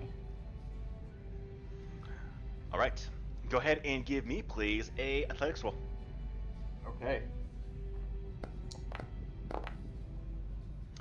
You Oh, that guy's do great. not, and he gets, he hits this guy right here, and they both get sucked out into space. Oh no. comes All right. those. Now, we got people you all understand you do have a bit of an initial connection with at the moment. So, we do know that you make a copy. So, I'm going to go ahead and have this one be, let's see, where are you at? There's a toilet girl. And we're going to go and say this is going to be the guy that you're trying to save. We'll have him. Do I have a decrepit looking just druggy guy out here? I don't think I do. No, as a token, let's see. No, so I just use a normal human guy. We'll use this guy right here. And then we There's have another the me up in the north. Deveronian. Is that the Twilight that kissed me on the cheek? It was. Save her at all costs. That's what I'm saying. All the ones that have connections right now are on this map. So, this right here is going to be. Alright, so. Fuck, this Did the is. Wookiee go? Ricket. Did the Wookiee get sucked out? We'll get there. Actually, we're going to do something here in a moment here. So, this is Raquette. The Twilight Girl, we never actually called her name, so I'm going to call her.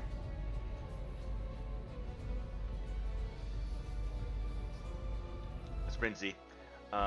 This man right here. What? Boy, no one.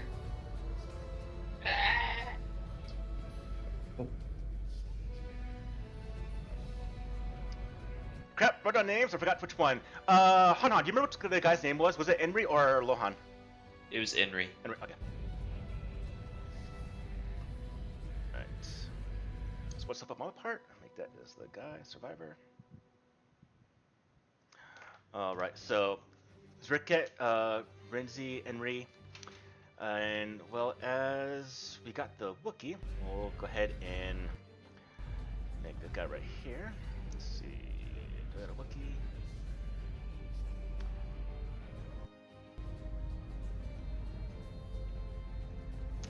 PCs, no, I got a Wookiee somewhere.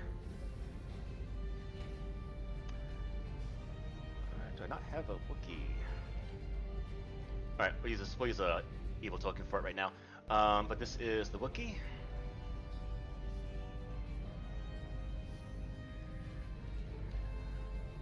don't want to spend too much time on this. Okay, so these are the ones that are here.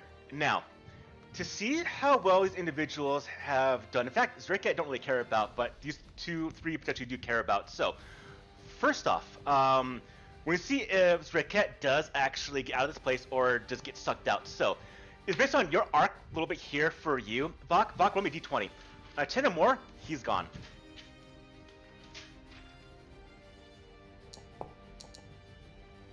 So, He lives! he's hold on for dear life. Alright, for Renzi. For you. Roll me d20.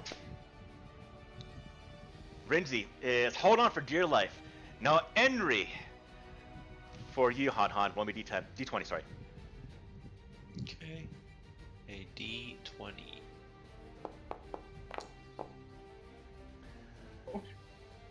Oh. So, We were just talking about this. he gets thrown back, and you watch the painting he's hold on to. You see fear on his face as that painting goes to the side. I will give him one chance to hold on before he gets sucked out of space. All I'm right. gonna roll a DC 10 check with this guy. Rolling his athletics, and we'll see if he can potentially hold on. So I'm gonna be a pure on straight up check. Oh, You hate to see it. Tough You luck. hate That to one. see it. That painting, it slams against the counter and it wraps itself around it, showing it, and you unfortunately see the sights of that painting smiling. Whatever he painted, a nice gesture in him as he just hits the side and gets spiraled into space. Damn, man. Now, the Wookiee. For you, won't be a d20. The Wookiee is holding on. And lastly, well, we don't know what happened. The guy was inside this room technically, but Takar, go ahead and roll me, please, a d20. Do I just hit on the? So left-hand side of the screen is a D20 icon. Click on that. It should bring up a little box of all dice, and you click on the D20. Oh, yeah. Okay, so we'll get to him a little bit later. But now, what I want to know is after you see Vok try to hold on, and then one guy flies out, the rest of the people do get flown out into the void of space. What do you do currently? Not Gage, but how does it change names for? Actually, I see what happened. All right, so what are you going to do on your turn there, Cade? Oh, Cade is going to critical analysis someone. And then he's going to, is this a window that, like, potentially a table could, like, stop it? Or is this, like, we just Yeah. need to leave? Similar. Exactly what else? So, Yeah. Cade is going to critical analysis on his Wookiee friend, point at the window, and then point at the table and pull out his crowbar and attempt to go help him throw a table at it to try to block it. All right, so we're talking about assistants now in NPCs. This will be one of them. He will give you advantage on the roll. So go Okay. ahead and give me a athletics roll at advantage. Oh, whoa. I just teleported up. I have 2 tokens. There's one up at the top. Yeah, you I I would was see one moved over for to you. the table, Well, and there's roll one you way do. up at the top that moved. I don't know. I have a clone somewhere. disappeared on me. You said athletics with advantage. I see right here. Oh, you Just what I'm good at. Put you back there. All right. Athletics with advantage. I'm so good at these, it's not even funny. Not even a question. But Oh. that's pretty good. So you and the Wookiee. In fact, with the Wookiee, paint me the scene. What happens when you do this? So I run over and I pull out my crowbar because that's what I got in my starter pack. And I'm like, yeah, this will probably help pry this thing off of there. And I look over at the Wookiee and I point at the window and then I point at the table. And I'm like... And then I just start, like, trying to pry it off. And I'm assuming he's going to go over and just, like, lift it with one arm and fling it. And The I'm just going Wookiee- to look like I did anything. Come by, grab with your corner, and just rip the table off and throw it. As it flies across the cantina, it slams into the wall. It's still open to space, but at least when that happens, Takar as well as Han slam into the table without being sucked into space. Okay. All right, Courtney, If what do you do? I'm going to. Oh, table's there. Can I attempt to do a perception check or something to see if there's any type of thing I can push near the window? Absolutely. Me and you might have to make some dodge rolls here. You do see. Yeah. Along the wall over here is a small terminal that probably would control the shutters, potentially. If you have a space station that has windows to the outside, they probably have shutters or fail-safes in case of breach. So that's control right here on the map. All right, that's what you've done. So now the two that are next to the window, you hear, and you're essentially your clothing, your hair is all being like blown back. The hair that you would have if you do have any hair. What do you two do, Takar and Han? You want to go first? Sure. Just what does that, do you want me to, roll as well to see if I can see that control panel? Do you point that out, Courtney? Or do you just kind of look for it? Yeah, See it? I call out. There's a button for the shutters. It's against the wall, right up there. And point I out. will look for it, and, on the control panel, is it a lever or a button? It's a control panel of buttons. So you have to probably access it and then turn on the systems. Okay, so can I move, or am I, like, fully... You're going to give me an athletics roll. It's going to be not a high DC, but it's going to be a DC to start moving forward. So would I be able to use my tree climber advantage on this check here? I'll give you advantage to the roll. Okay. So I will go bring up the character sheet, core, Han's used to fighting gravity. and it is athletics Mm-hmm. with advantage. There we go. Okay, you start making progress, and you eventually do get to the control panel, but you do see that it's flickering on and off. Go ahead and now a rule I do in my game, random luck. So if this has power to do what you need to right now without actually trying to do some subsystems, trying to manipulate it, or essentially do some engineering, diverting power, roll me a d20, 15 or more is out of power. Okay, So less than that, then you can access it easily without doing any skill checks. here we go. And it has power. It's fluctuating, it's flickering, but I'm gonna set your action. I'm gonna get a little bit of scene here as you do move yourself forward, get there as wind's still blowing, but luckily you won't be thrown outside. Then it'll go lastly to you. Takar, what do you do? I'm gonna try to get another table and maybe throw it out the window as well. If I Fantastic. can reach another table. All right. Athletics. Athletics would be a good roll. Absolutely. Go for it. And you do. So, in fact, you can paint me the scene for your character. What do you do to do that? I'm gonna kind of make my way to the table, like against the base, like wind, like gravity trying to take me away. March my way to the table and try to push it to the window. Okay. And you hear it's whiny pitch now as air is escaping, but luckily there's a bit of a barrier, so at least no one will be sucked out unless someone hits it really, really hard. Everyone now is again panicking like that. Now, all of you done your kind of thing here. What do y'all do? You're at the controls right now, so I'll give it to you first, Han Han. You try to find the controls in a speedy fashion. Go ahead and give me a technology roll, please. Okay. Not a high DC. You're just trying to find the system really quickly to shut the thing. Okay. Alright, you find it, hit the controls, and you see and hear, and at that moment, the air stops cutting off to outside. The room is now pressurized as air does kind of fill back in filtration systems, and all of you are able to now breathe easy. Okay.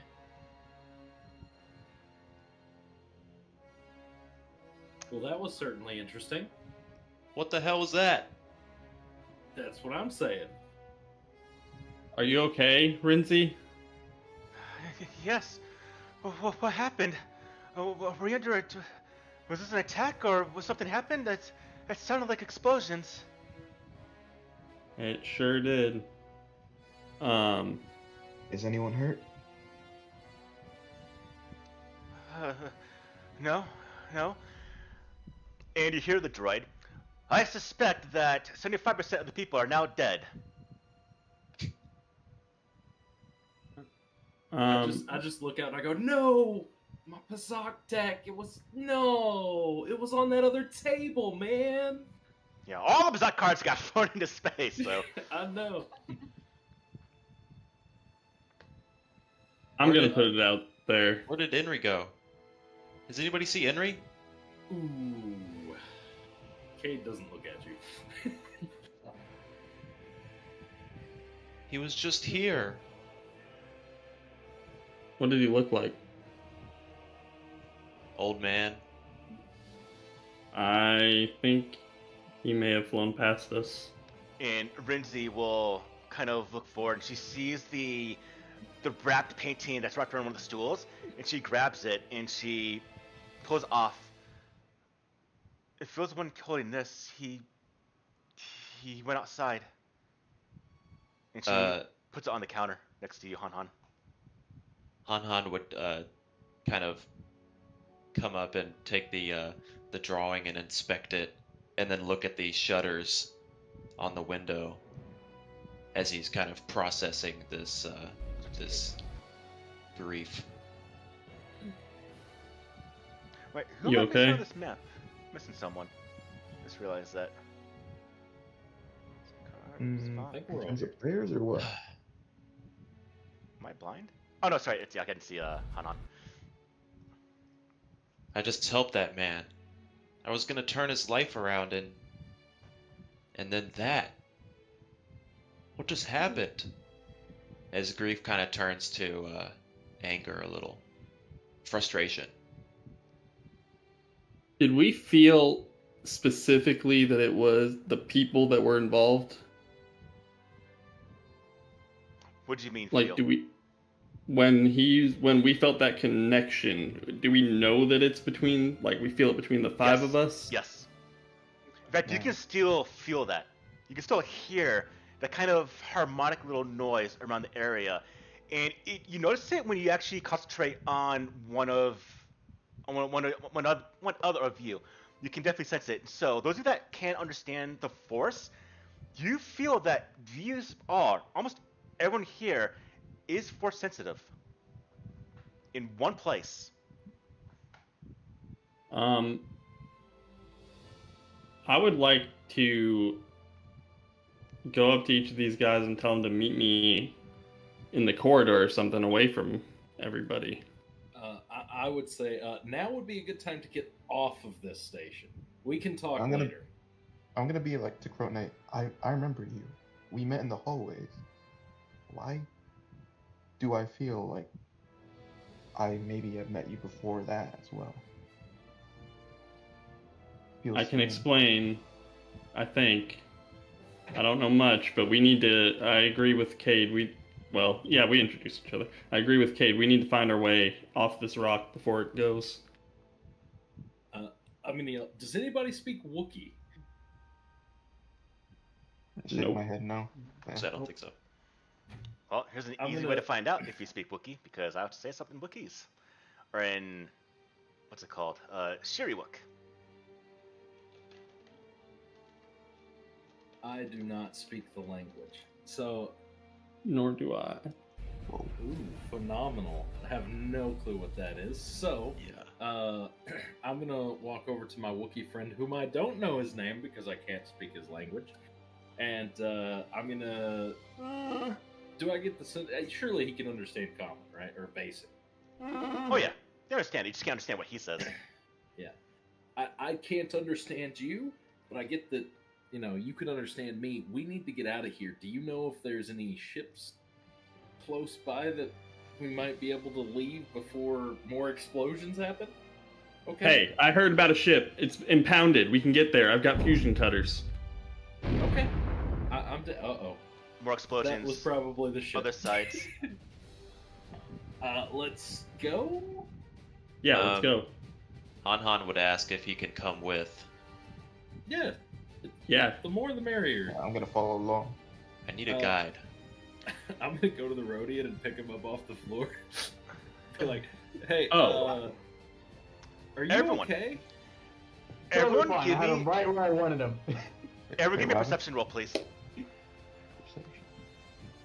Perception. Perception. Here's Do my I have perception. advantage? Yes. A 1. Paul? Yeah. Do I have advantage for hearing and smelling? No. Okay. 14.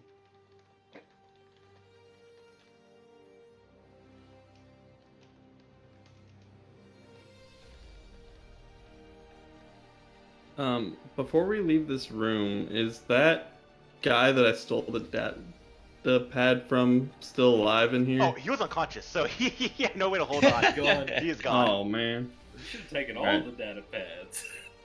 All right, so send some messages right now to people. So we're missing one. Oh, actually, one got a natural one. Fantastic. Yeah, All that right. was me. I didn't see nothing. All right, so Wisdom is my dump stat. All right, so I am sending some information to some of you. You can take this as you will. Yes, I understand that. Where? It'll be in a message in a Oh, moment. and I just realized I put it in actual Wookiees, so I need to change that. Give me Yeah, a I second. was about to say, I understand that. That would have been hilarious. I'd have been like, well, I don't understand this anyway. Okay.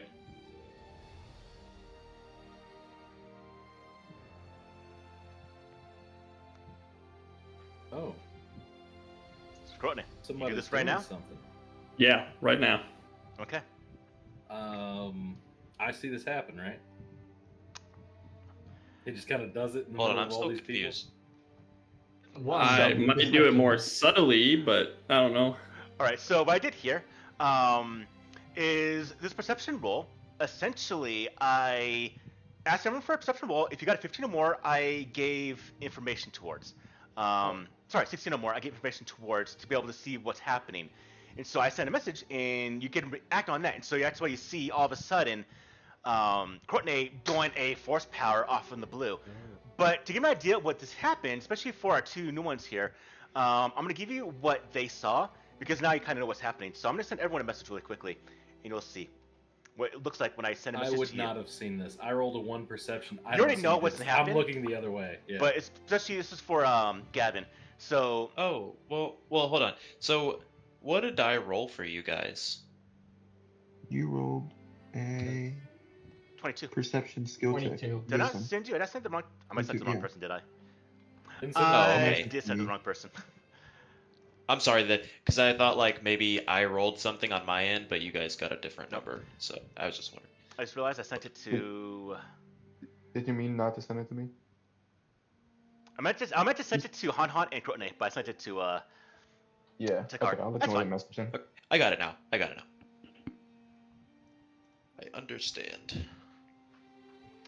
All right, and so Courtney, you do this, and I'll have the Deveronian do this check right here.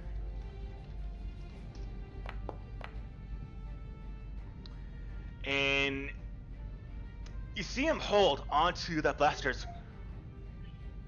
What devilry is this? As he felt that force, as he saw you. In fact, we'll see if everyone did see this in this commotion. Everyone, except for Courtney, go ahead and give me a perception roll.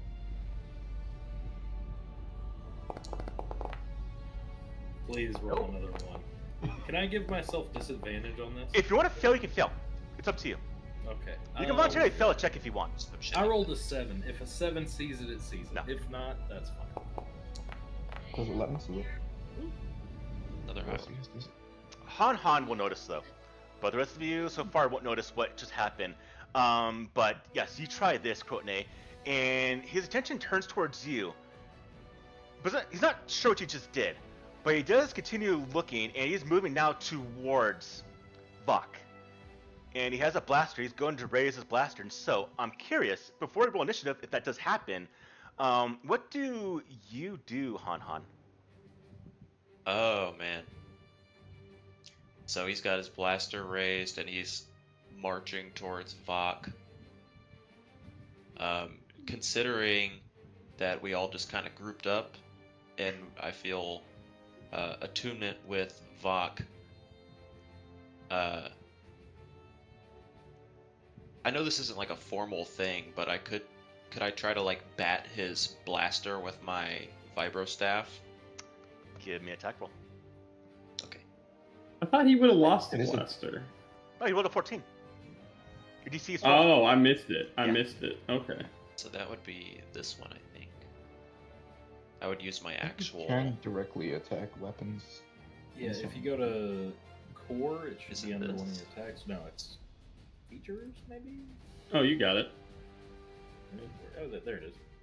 So this would be a normal attack. Don't worry about damage. This is a skill check. You go to knock out using your vibro staff blaster, and it's just he docks. He's expecting danger now. He drops the blaster below, and the vibro staff goes right by, and he sees you, and he goes to actually smack you. But now I'm gonna go to what do you do, Takar? I don't think I had. Did I see this? You didn't I think I see. missed- You see it now. So they acted on the Okay. initial information, but now you all see this Deveronian coming forward, and all of you engage this Deveronian apparently. So I'm curious on what you do in this scene, Takar. Alright, I'm gonna get up and try to hit him. Hit him before he hits Han Han. Okay, go ahead and give me an attack roll.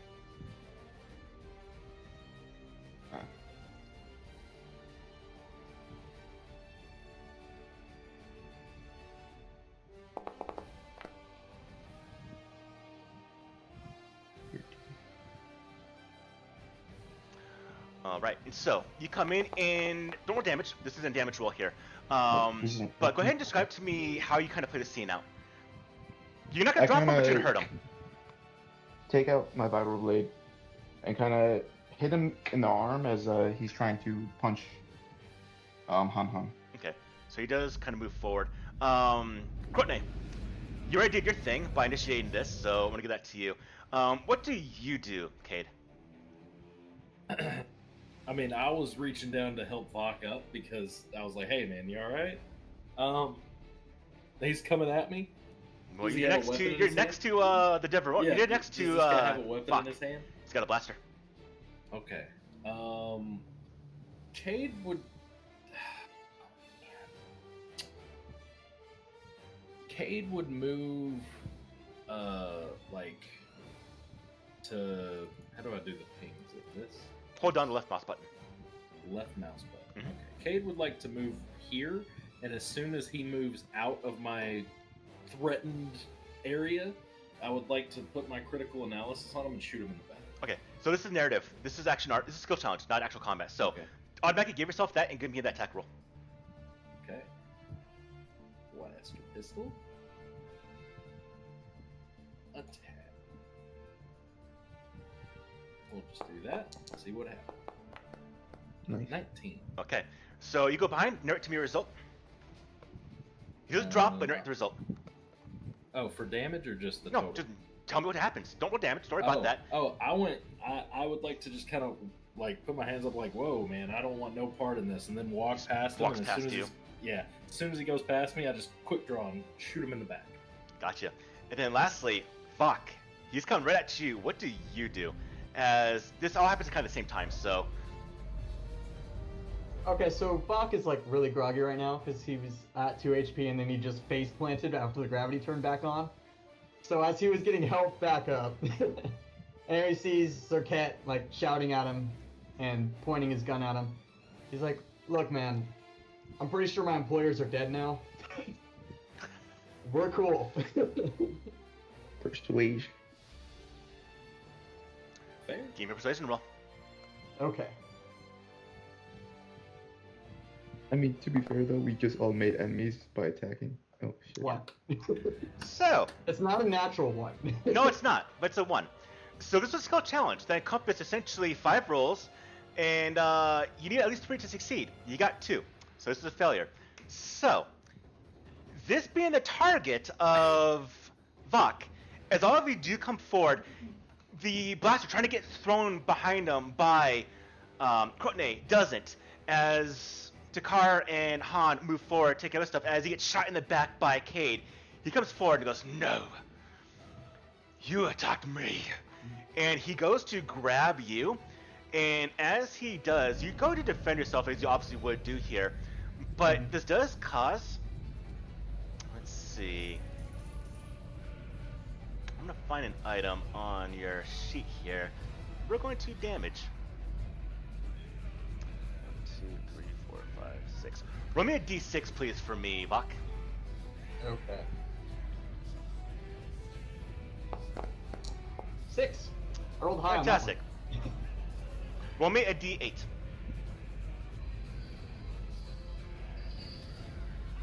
On that one. 8. Nice. My choice. Okay, so as he's coming forward, you go to defend yourself and describe to me how you use your glow rod. The nearest thing next to you, how to use that glow rod to defend yourself. Alright, so I grabbed my glow rod off my belt and I just turned it on right in his face, trying to attempt to blind him. And he's just, "Ugh," and he grabs it and he cracks it in his fist and throws it to the side, destroying, I'm gonna say, both of your glow rods in this case. Okay. And as it happens, at that point, he gets to you, is when actual Cade just points at the back of him right in the spine and fires. Hits in the back, and he just wasn't expecting it. He was focused on you, Vok. He gets, and he gets down to one knee. And then, yeah, he was already kind of weakened by near initial punch in the first place. And then this entire environment, he goes down, face down to the ground, and he was killed by this counter right here. But the result being you did lose one of your items because it was a failure, ultimately. Ooh. Cade's a murderer now. He nods at Cade. Bach nods at Cade. Cade looks down at his hand and then realizes he just killed somebody and just holsters the blaster and just kind of... Okay. At this point in time, after this is done, the Wookiee stands up looking around as Rinzi jumps over the counter. The bartender's just freaking the hell out. The rest of them are trying to find a way to survive. Everyone, give me a perception roll. We know I'm so good at wisdom. I'm just wisdom is the best. Oh, 18.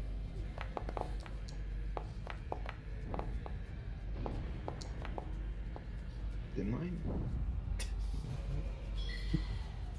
My one weakness. All right, Oh, so let's not message real quick.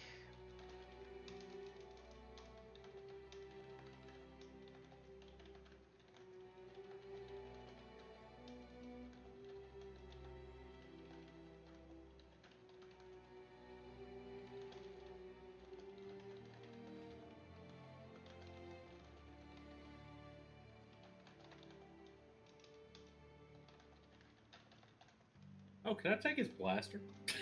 You can. Cool. Is it just a blaster pistol? Mm-hmm. But it has more ammo. That's what I care about.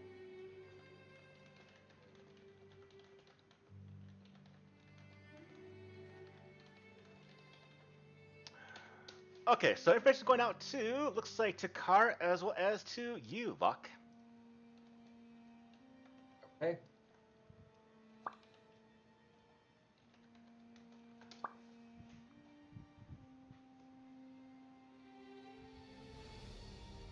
Guys, we need to get off the station now.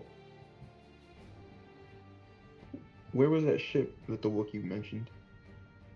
Above. Remember, you're on the Yeah. bottom part of this station. And so, I'll put the station back in chat here. As Yeah, you we need- hear this, who goes to inspect a little bit more? Can I roll a piloting check to gauge how much time we have? I've got some. Is it going to be investigation or perception? Perception. I've got decent wisdom. So Can aid in anything you do. as you realize that, yes, you're moving towards the actual space. You're moving towards asteroids that are out there. I'll give you the actual time frame in a little bit here. But you notice something else at this point in time.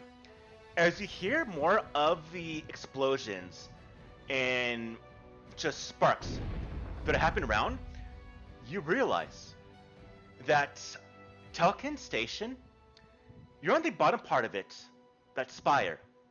You realize you're actually also spinning.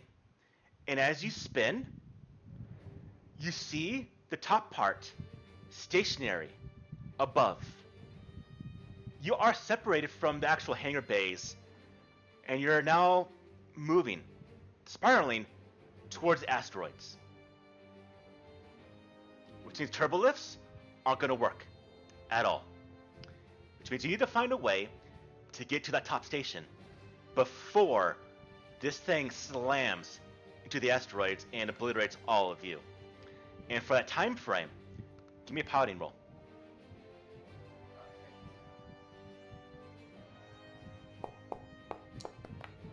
Oh, so close to an 18. 8. You can't quite tell because of the fact it's rotating and it's essentially escaping gases making it move. It could be anywhere from a couple, like maybe 10-20 minutes to maybe an hour, but eventually this thing will smack into it. And these asteroids are large and huge. This thing is like a needle hitting like sheets of metal. It's gonna break easily, which means you need to escape. Right now, this is escape from Telkin Station. Okay. Okay. Can I use like my investigation to try to figure out the best path? So, I'm going to go and get everyone's thoughts of what they think is the best way out here. Again, it's the thing I do. It would be new here for Gavin, how I do my rules, how I do my game. So, going through your mind currently, Krotne, what is your best guess to get out of the station? What goes through your mind? The turbolift shaft. Get to the top. Turbolift shaft is destroyed. The whole shaft is destroyed. I believe Alright, we're separated. So, let's go and do one of my things called Paul's Fantastic Drawings. Alright. Wait, so we're separated from the hangar, like, completely. Yes. Yeah. Yes. Yeah, we need to find an Alright. alternative. Alright, so Okay. give me a second. I'm going to bring it to Oh. the screen one second. Okay. Alright, so we go to Paul's Fantastic Drawings. We got the station. Here's the bottom part of it. Here's all destroyed. You got the other pieces. You got asteroids all over the place We over can't here. see this. Oh, Yeah. apologies. I had to make it actually visible. There we go. All right. So asteroids all over here, and you're now this piece, and you're on a collision course too. So as you take a look, one of the things you do notice is that there are wires and conduits that still go to Tulkin Station, but the turbolift shaft elevator will not work at all because it's just, I mean, it's broken, destroyed. So, how do you think Yeah, I meant climbing the shaft above the turbo lift. that you like- can? The cables will do that. But you'll Yeah, be we'll walking go in something. space. Hmm. Right. So, Bach, what goes through your mind? What's your plan? What do you think how to get out of this place? Bach has a couple ideas. I wouldn't say plan, but he knows this is a shady station, so he knows there might be unauthorized access and like ports and things like that. So there might be smugglers' ships around. They might be able to slip into. There might also be the Steel Wing hangar is probably not on the same level as the main hangar. Seems like it would be a bit of a security problem, so maybe we can go in with them. All right. And any like emergency response vehicle would also be. So one thing you all will know is that I'll tell you afterwards. Actually, I'll hear what your thoughts are initially. What goes through your mind there, Cade? You said there was a hangar on this level somewhere. I did. I remember hearing that. I did. Hopefully there's still a ship there. Because I can't climb in space, because I can't breathe in space. So I will not be partaking in climbing up a rope with my frail little body. Space suits. Most of you can't breathe in space. That's fair. Okay. What goes through your mind, Han? Hope they have a suit with Han 4 is arms. a yeah, that too. Han is a country bumpkin, so this is all very jarring to him. His first thought would be, since they're on a space station, there must be some sort of like emergency, like not escape pods per se, but just like pods to Yes, there get is. out on every level, at least at the minimum. Yes, there is. And while looking for that escape pod or emergency system, keep your eyes peeled for a spacesuit because you might need it. Okay. What goes through your mind here, Takar? Yeah, I'll probably be checking around for maybe possible spacesuits or somewhere. Yeah, another way to get out, but not through space, open space, just actual like an escape pod or something. Okay. All right. I drank too much water by Donald's narration earlier. I need to take a quick piss. Form a plan real quick. I'll come back in a minute. 1 minute. hey, do you think that the impounded ship would be in the Steel Watch's shipyard? I'm gonna do the same thing he's doing. Oh, quick. it's Y'all think I will assist shortly? it's probably in the Grab it. main hangar with a docking clamp on it. But I don't know. They might have relocated it, but No, that would make more sense to put a docking clamp on it rather than move the whole ship, yeah. I think the escape pods are sounding pretty nice. yeah.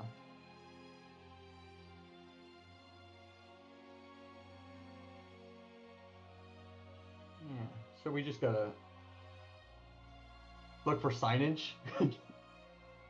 Surely they would be like, well, you would think it would be flashing or something. Yeah, this was a mining station way back when. So yeah. Would I... This is kind of close to Mustafar. I wonder if I would know anything about how the mining ship, or the mining station works. It's been so heavily changed over the years, been repurposed, that its original actual kind of dimensions, the way it was, will probably be very, very different. But Gotcha. you can go ahead and give me, if you want to, a lore check. Why not? No, nothing. What you don't know. Okay. Can I roll a perception check retroactively to see if I've seen maps? That's what I was saying. Is investigate, try to find something. There's a terminal over there, so maybe the terminal has something on If it. anyone retroactively, as they're going to here, actually maybe thought where places were, can give me a perception roll. High DC because this was essentially a passive one. In fact, actually no, it's a passive check. I'm gonna go with passive. So, I'll make sense with that. That'd be what passive would be used for. So, everyone, really quickly. Do you want to say? Actually, I'll check real quick. So, passive perception for. Mine's bad. 10? Don't even All right. look at me. So, Kate, you're not gonna know really, but Takar would. So we'll see what Han potentially does know.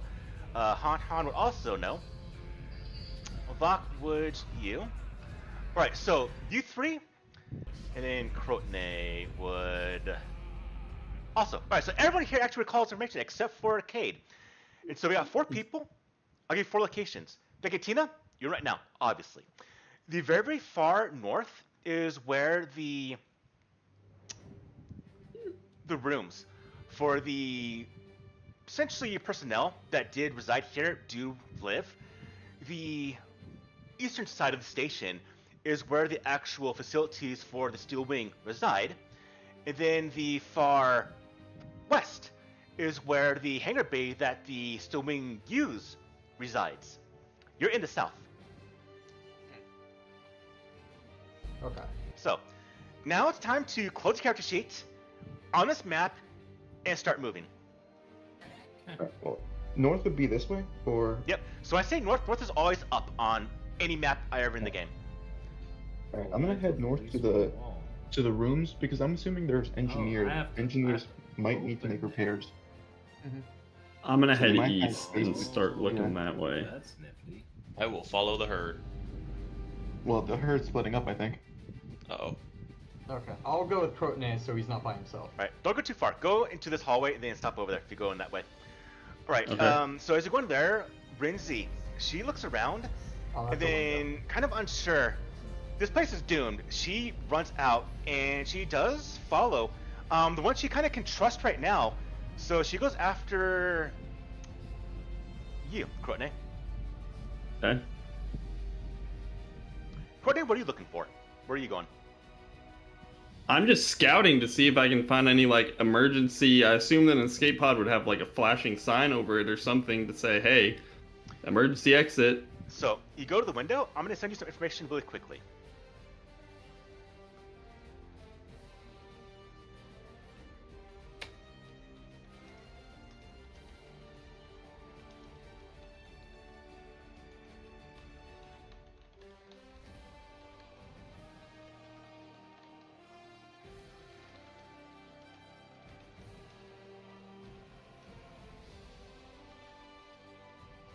Keep on some information. Hold on to that. All right. Wait, so what is everyone looking for? Vok, what are you looking for? Way out. The way out, just in general. Han, what are you looking for? I'm following them, Alright, you're following us. keeping my eyes peeled for a spacesuits or a emergency Yeah. escape pod. I'm going to like. Cade will be looking for a ship of some sort. He knows there's a hangar somewhere on this floor, but he doesn't know where. So I figure I'll get to the middle of this room, and then I'll roll a d6 or a d3 and determine which direction Cade goes. Okay. Okay. Yeah, I'm assuming the engineers of the ship might have spacesuits to work outside of the ship. Yeah. What you can gauge, Courtney, is that the actual, on this level, are escape pods. You can tell. But some are being launched. You can tell as well. Yeah. I'm gonna return to the group to share some information. Guys, look out the window. A lot of escape pods are already launching. The asteroids are getting close, and there's a huge ship that just entered into the system. We need to Are find a there ship now. No more escape pods? There could be, but the chances with everyone running around, I don't know. As Let's find this ship. all this is unfolding, going crazy, two things happen. One is that people are rushing out, going away crazily screaming. And second, native inhabitants of Tulkin Station, disturbed by the rocking explosions, do come forward. And you watch as a number of things come bursting out of walls.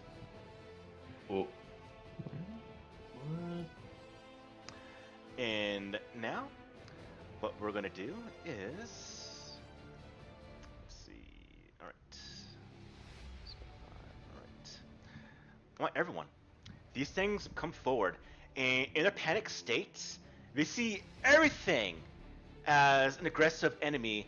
They see you, and these large rats, essentially, they got huge, kind of like tusks. They go and start ravishing the nearby individuals, and they see Cade out front, and they all start charging towards all of you. We're now going to go into the first combat of our game. So here's how we do this. Everyone, at the very top right is cross swords. Click on that, right click it to have it side by side, your chat window, and click on the T20 icon next to your name, please. Oh, there we go. Nice roll.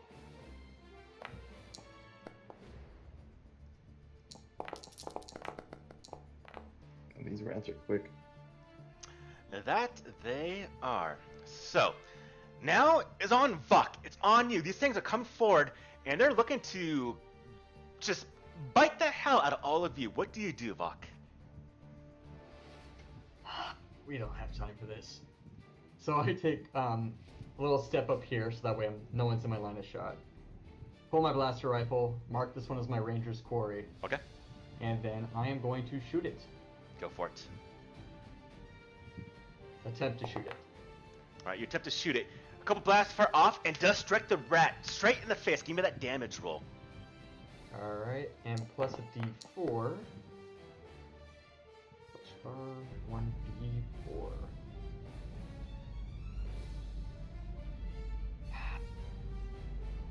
I'm gonna note down to make this a echo for you. 11. All right. So that's gonna head and be a total of 11 damage, which is pretty heavy. It just stitched some bolts across its face. It squeals, but it's not actually dead yet. Oh. All right, Vok, do you wish to move? He's okay there. He's right in between two allies. All right. Our first one charges forward across the Whoa. ground towards No, do it. you, Cade. And seeing you as enemy, as danger, it comes forward and it goes to just bite the hellaciously out of you. Alright. And it does. It tries to come and get you and does miss as you just kind of kick it out of the way. It gets back on its feet and comes back towards you. Alright, we go to now. Cade is on you. Okay. So the first thing I'm going to do is I'm going to do this on Han Han. And then I will...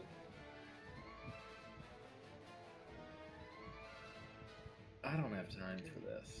I will... Can I move through friendly party members? Yes. Yeah. Okay, I would like to disengage and go here. And that will be my turn. Alright, so I'm going to tell you how companions work. You have two companions. No, you have Brinzy as well as the Wookiee. So every round, I roll for one of them to go. And then I roll randomly who gets their action. And here's how this plays out, because it's kind of like a tactics now. If it is your turn, and you do something successful, your companion helps out. But if you fail, or do something passively, they don't do anything. So in this case, on Han Han's turn, if Han Han hits, the Wookiee charges in and bashes, essentially giving his damage roll on top of Han Han's roll. Okay. I'll talk to your I'm sorry, companions. I need to end my turn. Right, in a All turn, right. my Hive Rat then also comes forward and sees you, Han Han, and looks like you see if it can try to chew you up. Okay.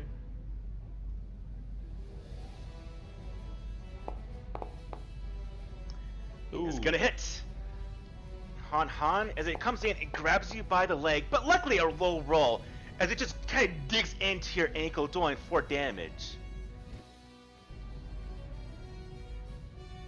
All right.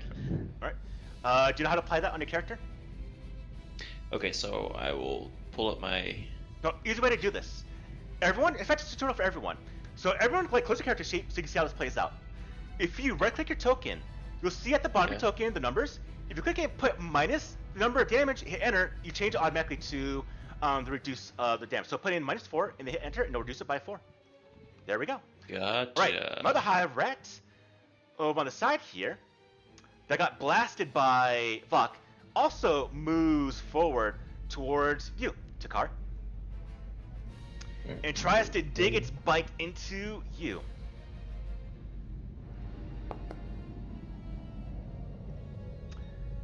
And I rolled apparently attack roll, which does completely miss. As it comes to bite you, you also just kind of dive out of the way. No, you move out of the way to prevent it from attacking you. It's now done. Han, it's on you. And if you successfully attack, Wookiee here comes in and starts bashing whoever you're attacking. Okay. Han would retaliate. Ah, you damn thing! And take a swing with his vibro staff at this guy right here. Do you know how to target them? Analysis. So I need to. Double right click. Do I double right click? There we go. Okay. Add And plus then I 5 will- to your roll. Or we do it retroactively. I'm not sure about that. Do like this. That is going to be a hit. Now, under the damage roll, add in a d8. Okay.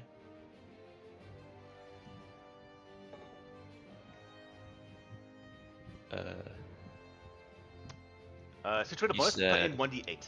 Then roll normal. Okay, sorry. Got it. And yeah, you come in and just smack. At the same time, the Wookiee comes in with a, not a glaive, but like a large cudgel and just slams it against the hive rat, giving it a total of 14 damage. Awesome. Just pretty good. All right, Han, you can move or pass your turn. Crotnet, you're on deck. All right. Right. If you want to end your turn, again, combat tracker, there's a turn that says end button at the bottom of that combat tracker, the cross swords at the top right. Okay. Han will stay put and Right. enter. Fantastic. Crotnet, it's on you. Takar, you're on deck. All right. I'm seeing that Vok has very low HP. I'm getting in front of this rat to kind of try to protect him. And I'm just going to swing with my double sword. I don't know what you're talking about. I put Vok in front of me on purpose. He probably still has more hit points than me. Oh, shit. Ah, Man. it's a miss. There's no way I have more hit points than you. All right. So I'm going to use my bonus action to get the second attack because it's a double weapon, right? Mm-hmm. And roll again. That will be a hit. But it All has right, that and- 1d at the top of the card. Yeah. Ooh. Blah. And I'm just going to stay here to try to be in the way. All right. Takar, it's on you. All right. Can I do my bonus action first? Yeah. All right. As a bonus action, I'm gonna slyly touch my hand on Vok. Use Lend Aid, which is Channel the Force, which would heal him to 1 plus my Wisdom modifier, which would be 3. So he heals 3 points. Why are you touching? Why do I feel better? All right, Yo, and no, as I force do powers that, at the start of the game, first session. All right, you guys are all risky right now.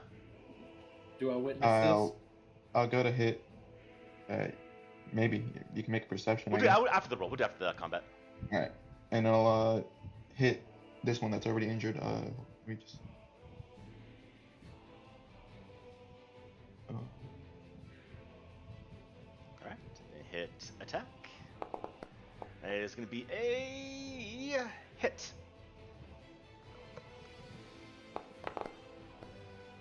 Nice roll. You come in and you slam against that rat, giving it a hefty amount of damage. It squeals, and it goes to rush away when it can. And can I talk or no? Yeah. During an action, right? Yeah. All right, Dancer, which way to the escape pods? Because there's a 3-way port. So I know there's some in the western wing. Potentially, they talked about the steel wing having them as well, but I've never been there. Okay. All right. Genius. Right, and then Takara, if you finish, end your turn, please. All right, Mahivrat now goes. The one here to the side charges across the landscape towards Krotne. That's all I can do because it moves its action. All right, then we go top of round 2 as these rats charge in, blows train across, and now, Krotne is kind of in between doing them. It's gonna be kind of dangerous. Fuck, it's on you. What do you do? Okay. So, Alright. I don't want to use any force powers. I'm going to shoot this one. I'm going to move my Ranger's Quarry to this one that just charged in. Okay. And then I'm going to blast that one. All right.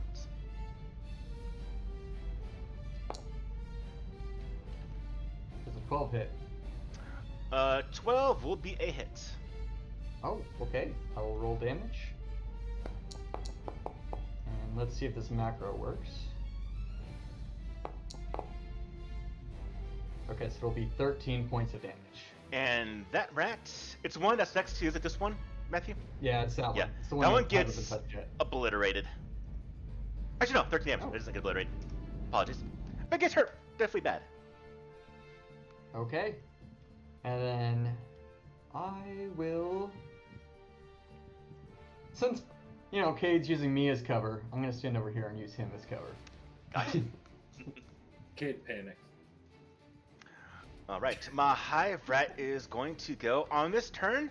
Krotne is when Rinji's going to help out in this initiative here.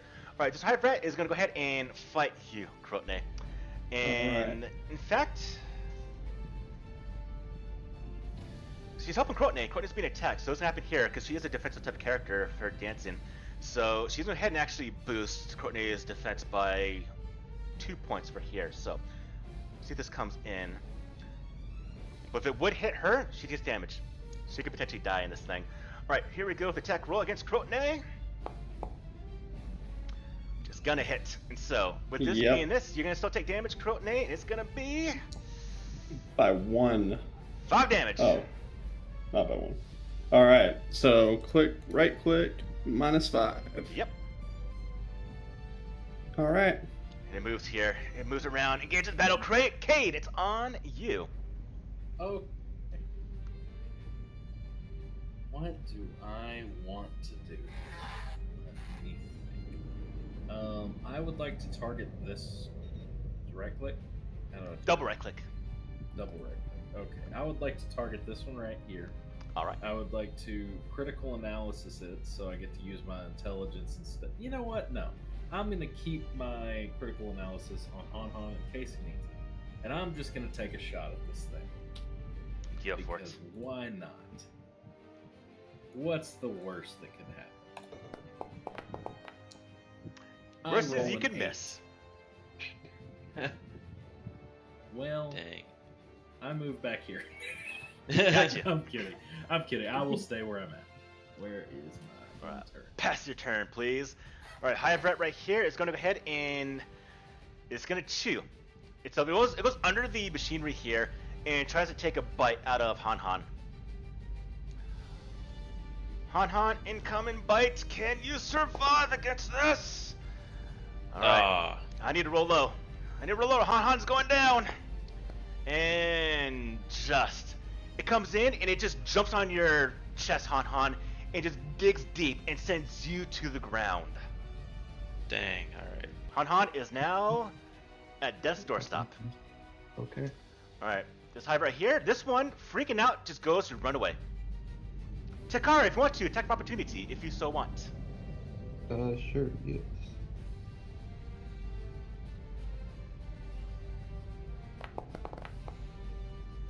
And you can do 2 points damage, it's gonna die.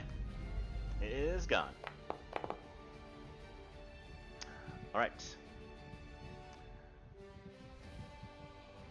Alright, I'm going to go ahead and try to take out the injured one. Swinging my double sword again. So I'm facing down and I just take the biggest swing I can at it. That's a hit. And roll. For 8. Take damage. On the hurt one? Yep, on the badly injured one. Alright, and that one also dies as it gets hit by you. Great. And I'm gonna... Hold up, I have a thing.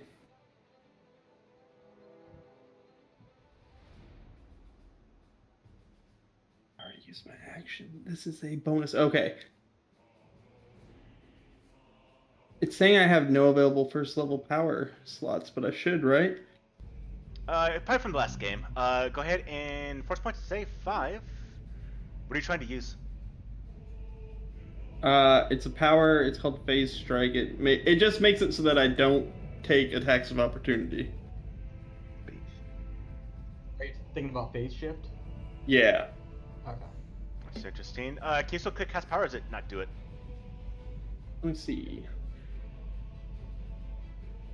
Well, that's a level 0 power.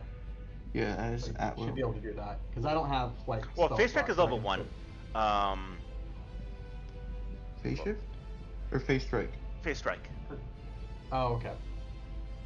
Okay, anyway, I'm just using the movement part of it, so I'm just backing off, Gotcha. Okay. getting by my dancer, and I end my turn. Yeah, you would spend Takar, 2/4. it's on you. Alright, I'm going to get up close. Right here, hit a saber assault on this person, which would be first level. Which I guess, I don't know if it would be. Oh, you have no first level power slots. That is Strange. interesting. Alright, well, I guess I'll just make a normal attack. We'll figure that out.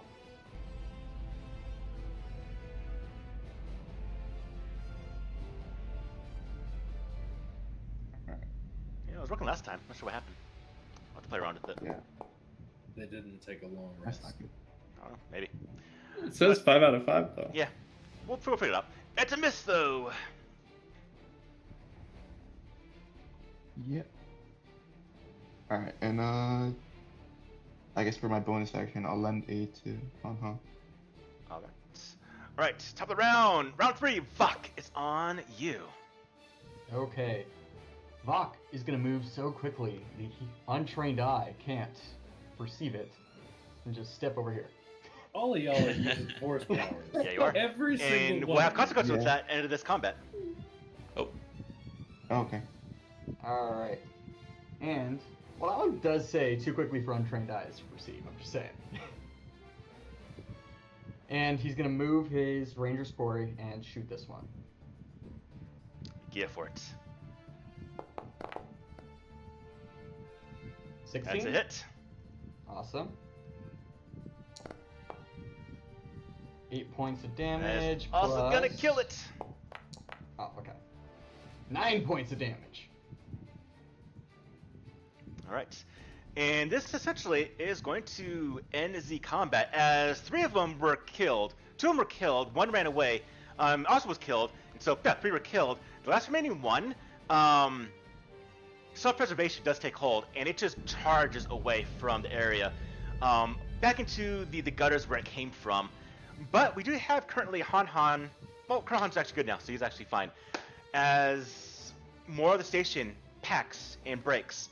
But at least he survived the first combat. What do you all do? All that. That's what we do.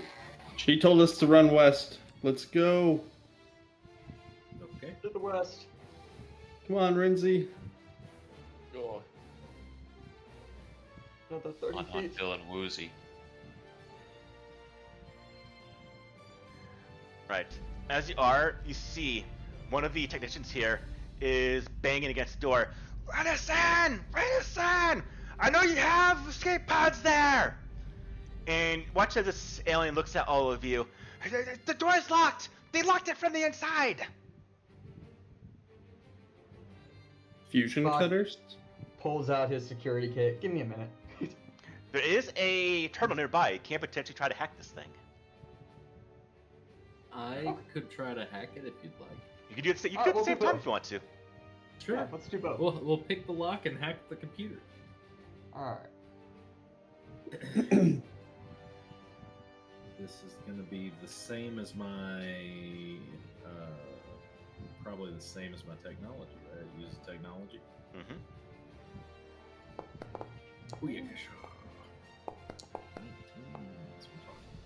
Vok, you start cutting into this place, and Cade, as you are,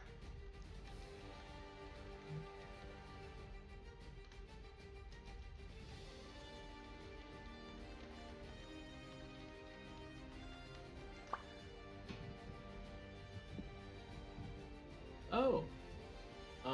Hey, stop. It's space on the other side. This would kill I hear us. that in time, right? yeah, you Okay. pull the thing back immediately. This will kill us if we open it. We're all just standing right beside it. A different way? But you did start to cut it, though. Random luck. 15 or more. Fun things happen. Roll me a d20 there, Matthew. All right. Come on, fun things. Yes, fun Oh, things. no. So, your little fusion cutter did start to cut open the door, and so as it starts, all the slag like melts, it gets sucked out, and then y'all hear, That's not good. and then because of the difference of pressure, the door buckles, and it makes a loud shattering noise, and the door starts to buckle completely, leaving you now with a bit of a let's just say that you want to get out before that gets 0. Okay. Okay. All right, I'm going Okay. Can I do a perception check to see if there's anything useful around? You can give it to me. Is this door up here locked? 21. That door is not locked, as you can tell. Crotone, as you look around, you see there come data pads on the ground, as well as other toolkits. There's even some actual contents bags. This was a place, this was a market in a way, and there are objects, items, that are nearby that could be useful. You can just like rummage through, but it will take time. And so this clock is ticking. It's up to you if you want to start rummaging through and trying to find some items. Can I do perception to find like maybe spacesuits? Give it to me. Yeah. That door is locked. Do you need Yeah. assistance? I'm rummaging through looking for something while this is going on. Okay, so Takar, you find a spacesuit for everyone here. Now, for you, Courtney, you have the choice here. Find a specialized spacesuit, or find some equipment, some loot, some gear, essentially. The spacesuit for sure. 100%. Okay, so you find a specialized, kind of reinforced spacesuit that will be helpful for one of you that do put it on. But at this point in time, you all find spacesuits. These doors are completely locked. Brad, any idea what's on the other side of them? Who's the most injured one here? I think Bach. No, I think it's... No, Han got knocked unconscious, right? Hold up. Oh yeah, I'm Han. at 3. How many here. spacesuits do we have? Enough for everyone, including the Wookiee and the dancer, or no? Uh-huh. Okay. I'm giving I this would to share Han My Han. spacesuit. Just I'm gonna share the spacesuits for everyone, yeah. Just give one Thank to you. each. Thank you. Okay, And then... I have another idea. The cables. If we can climb our way with the spacesuits, we might be able to make it to the hangar. Are they still connected or no? It's still connected to the hangar. There Can we is make a it there in 3 minutes? 0% chance that I can climb. Okay. So- I'm just letting you know. Do you want to try to unlock the door? These are not Yeah, like I the do. blast doors, so if they were open to space, it's already been blown open. You go for it. Yeah, I do. I want to go in there. Go for it.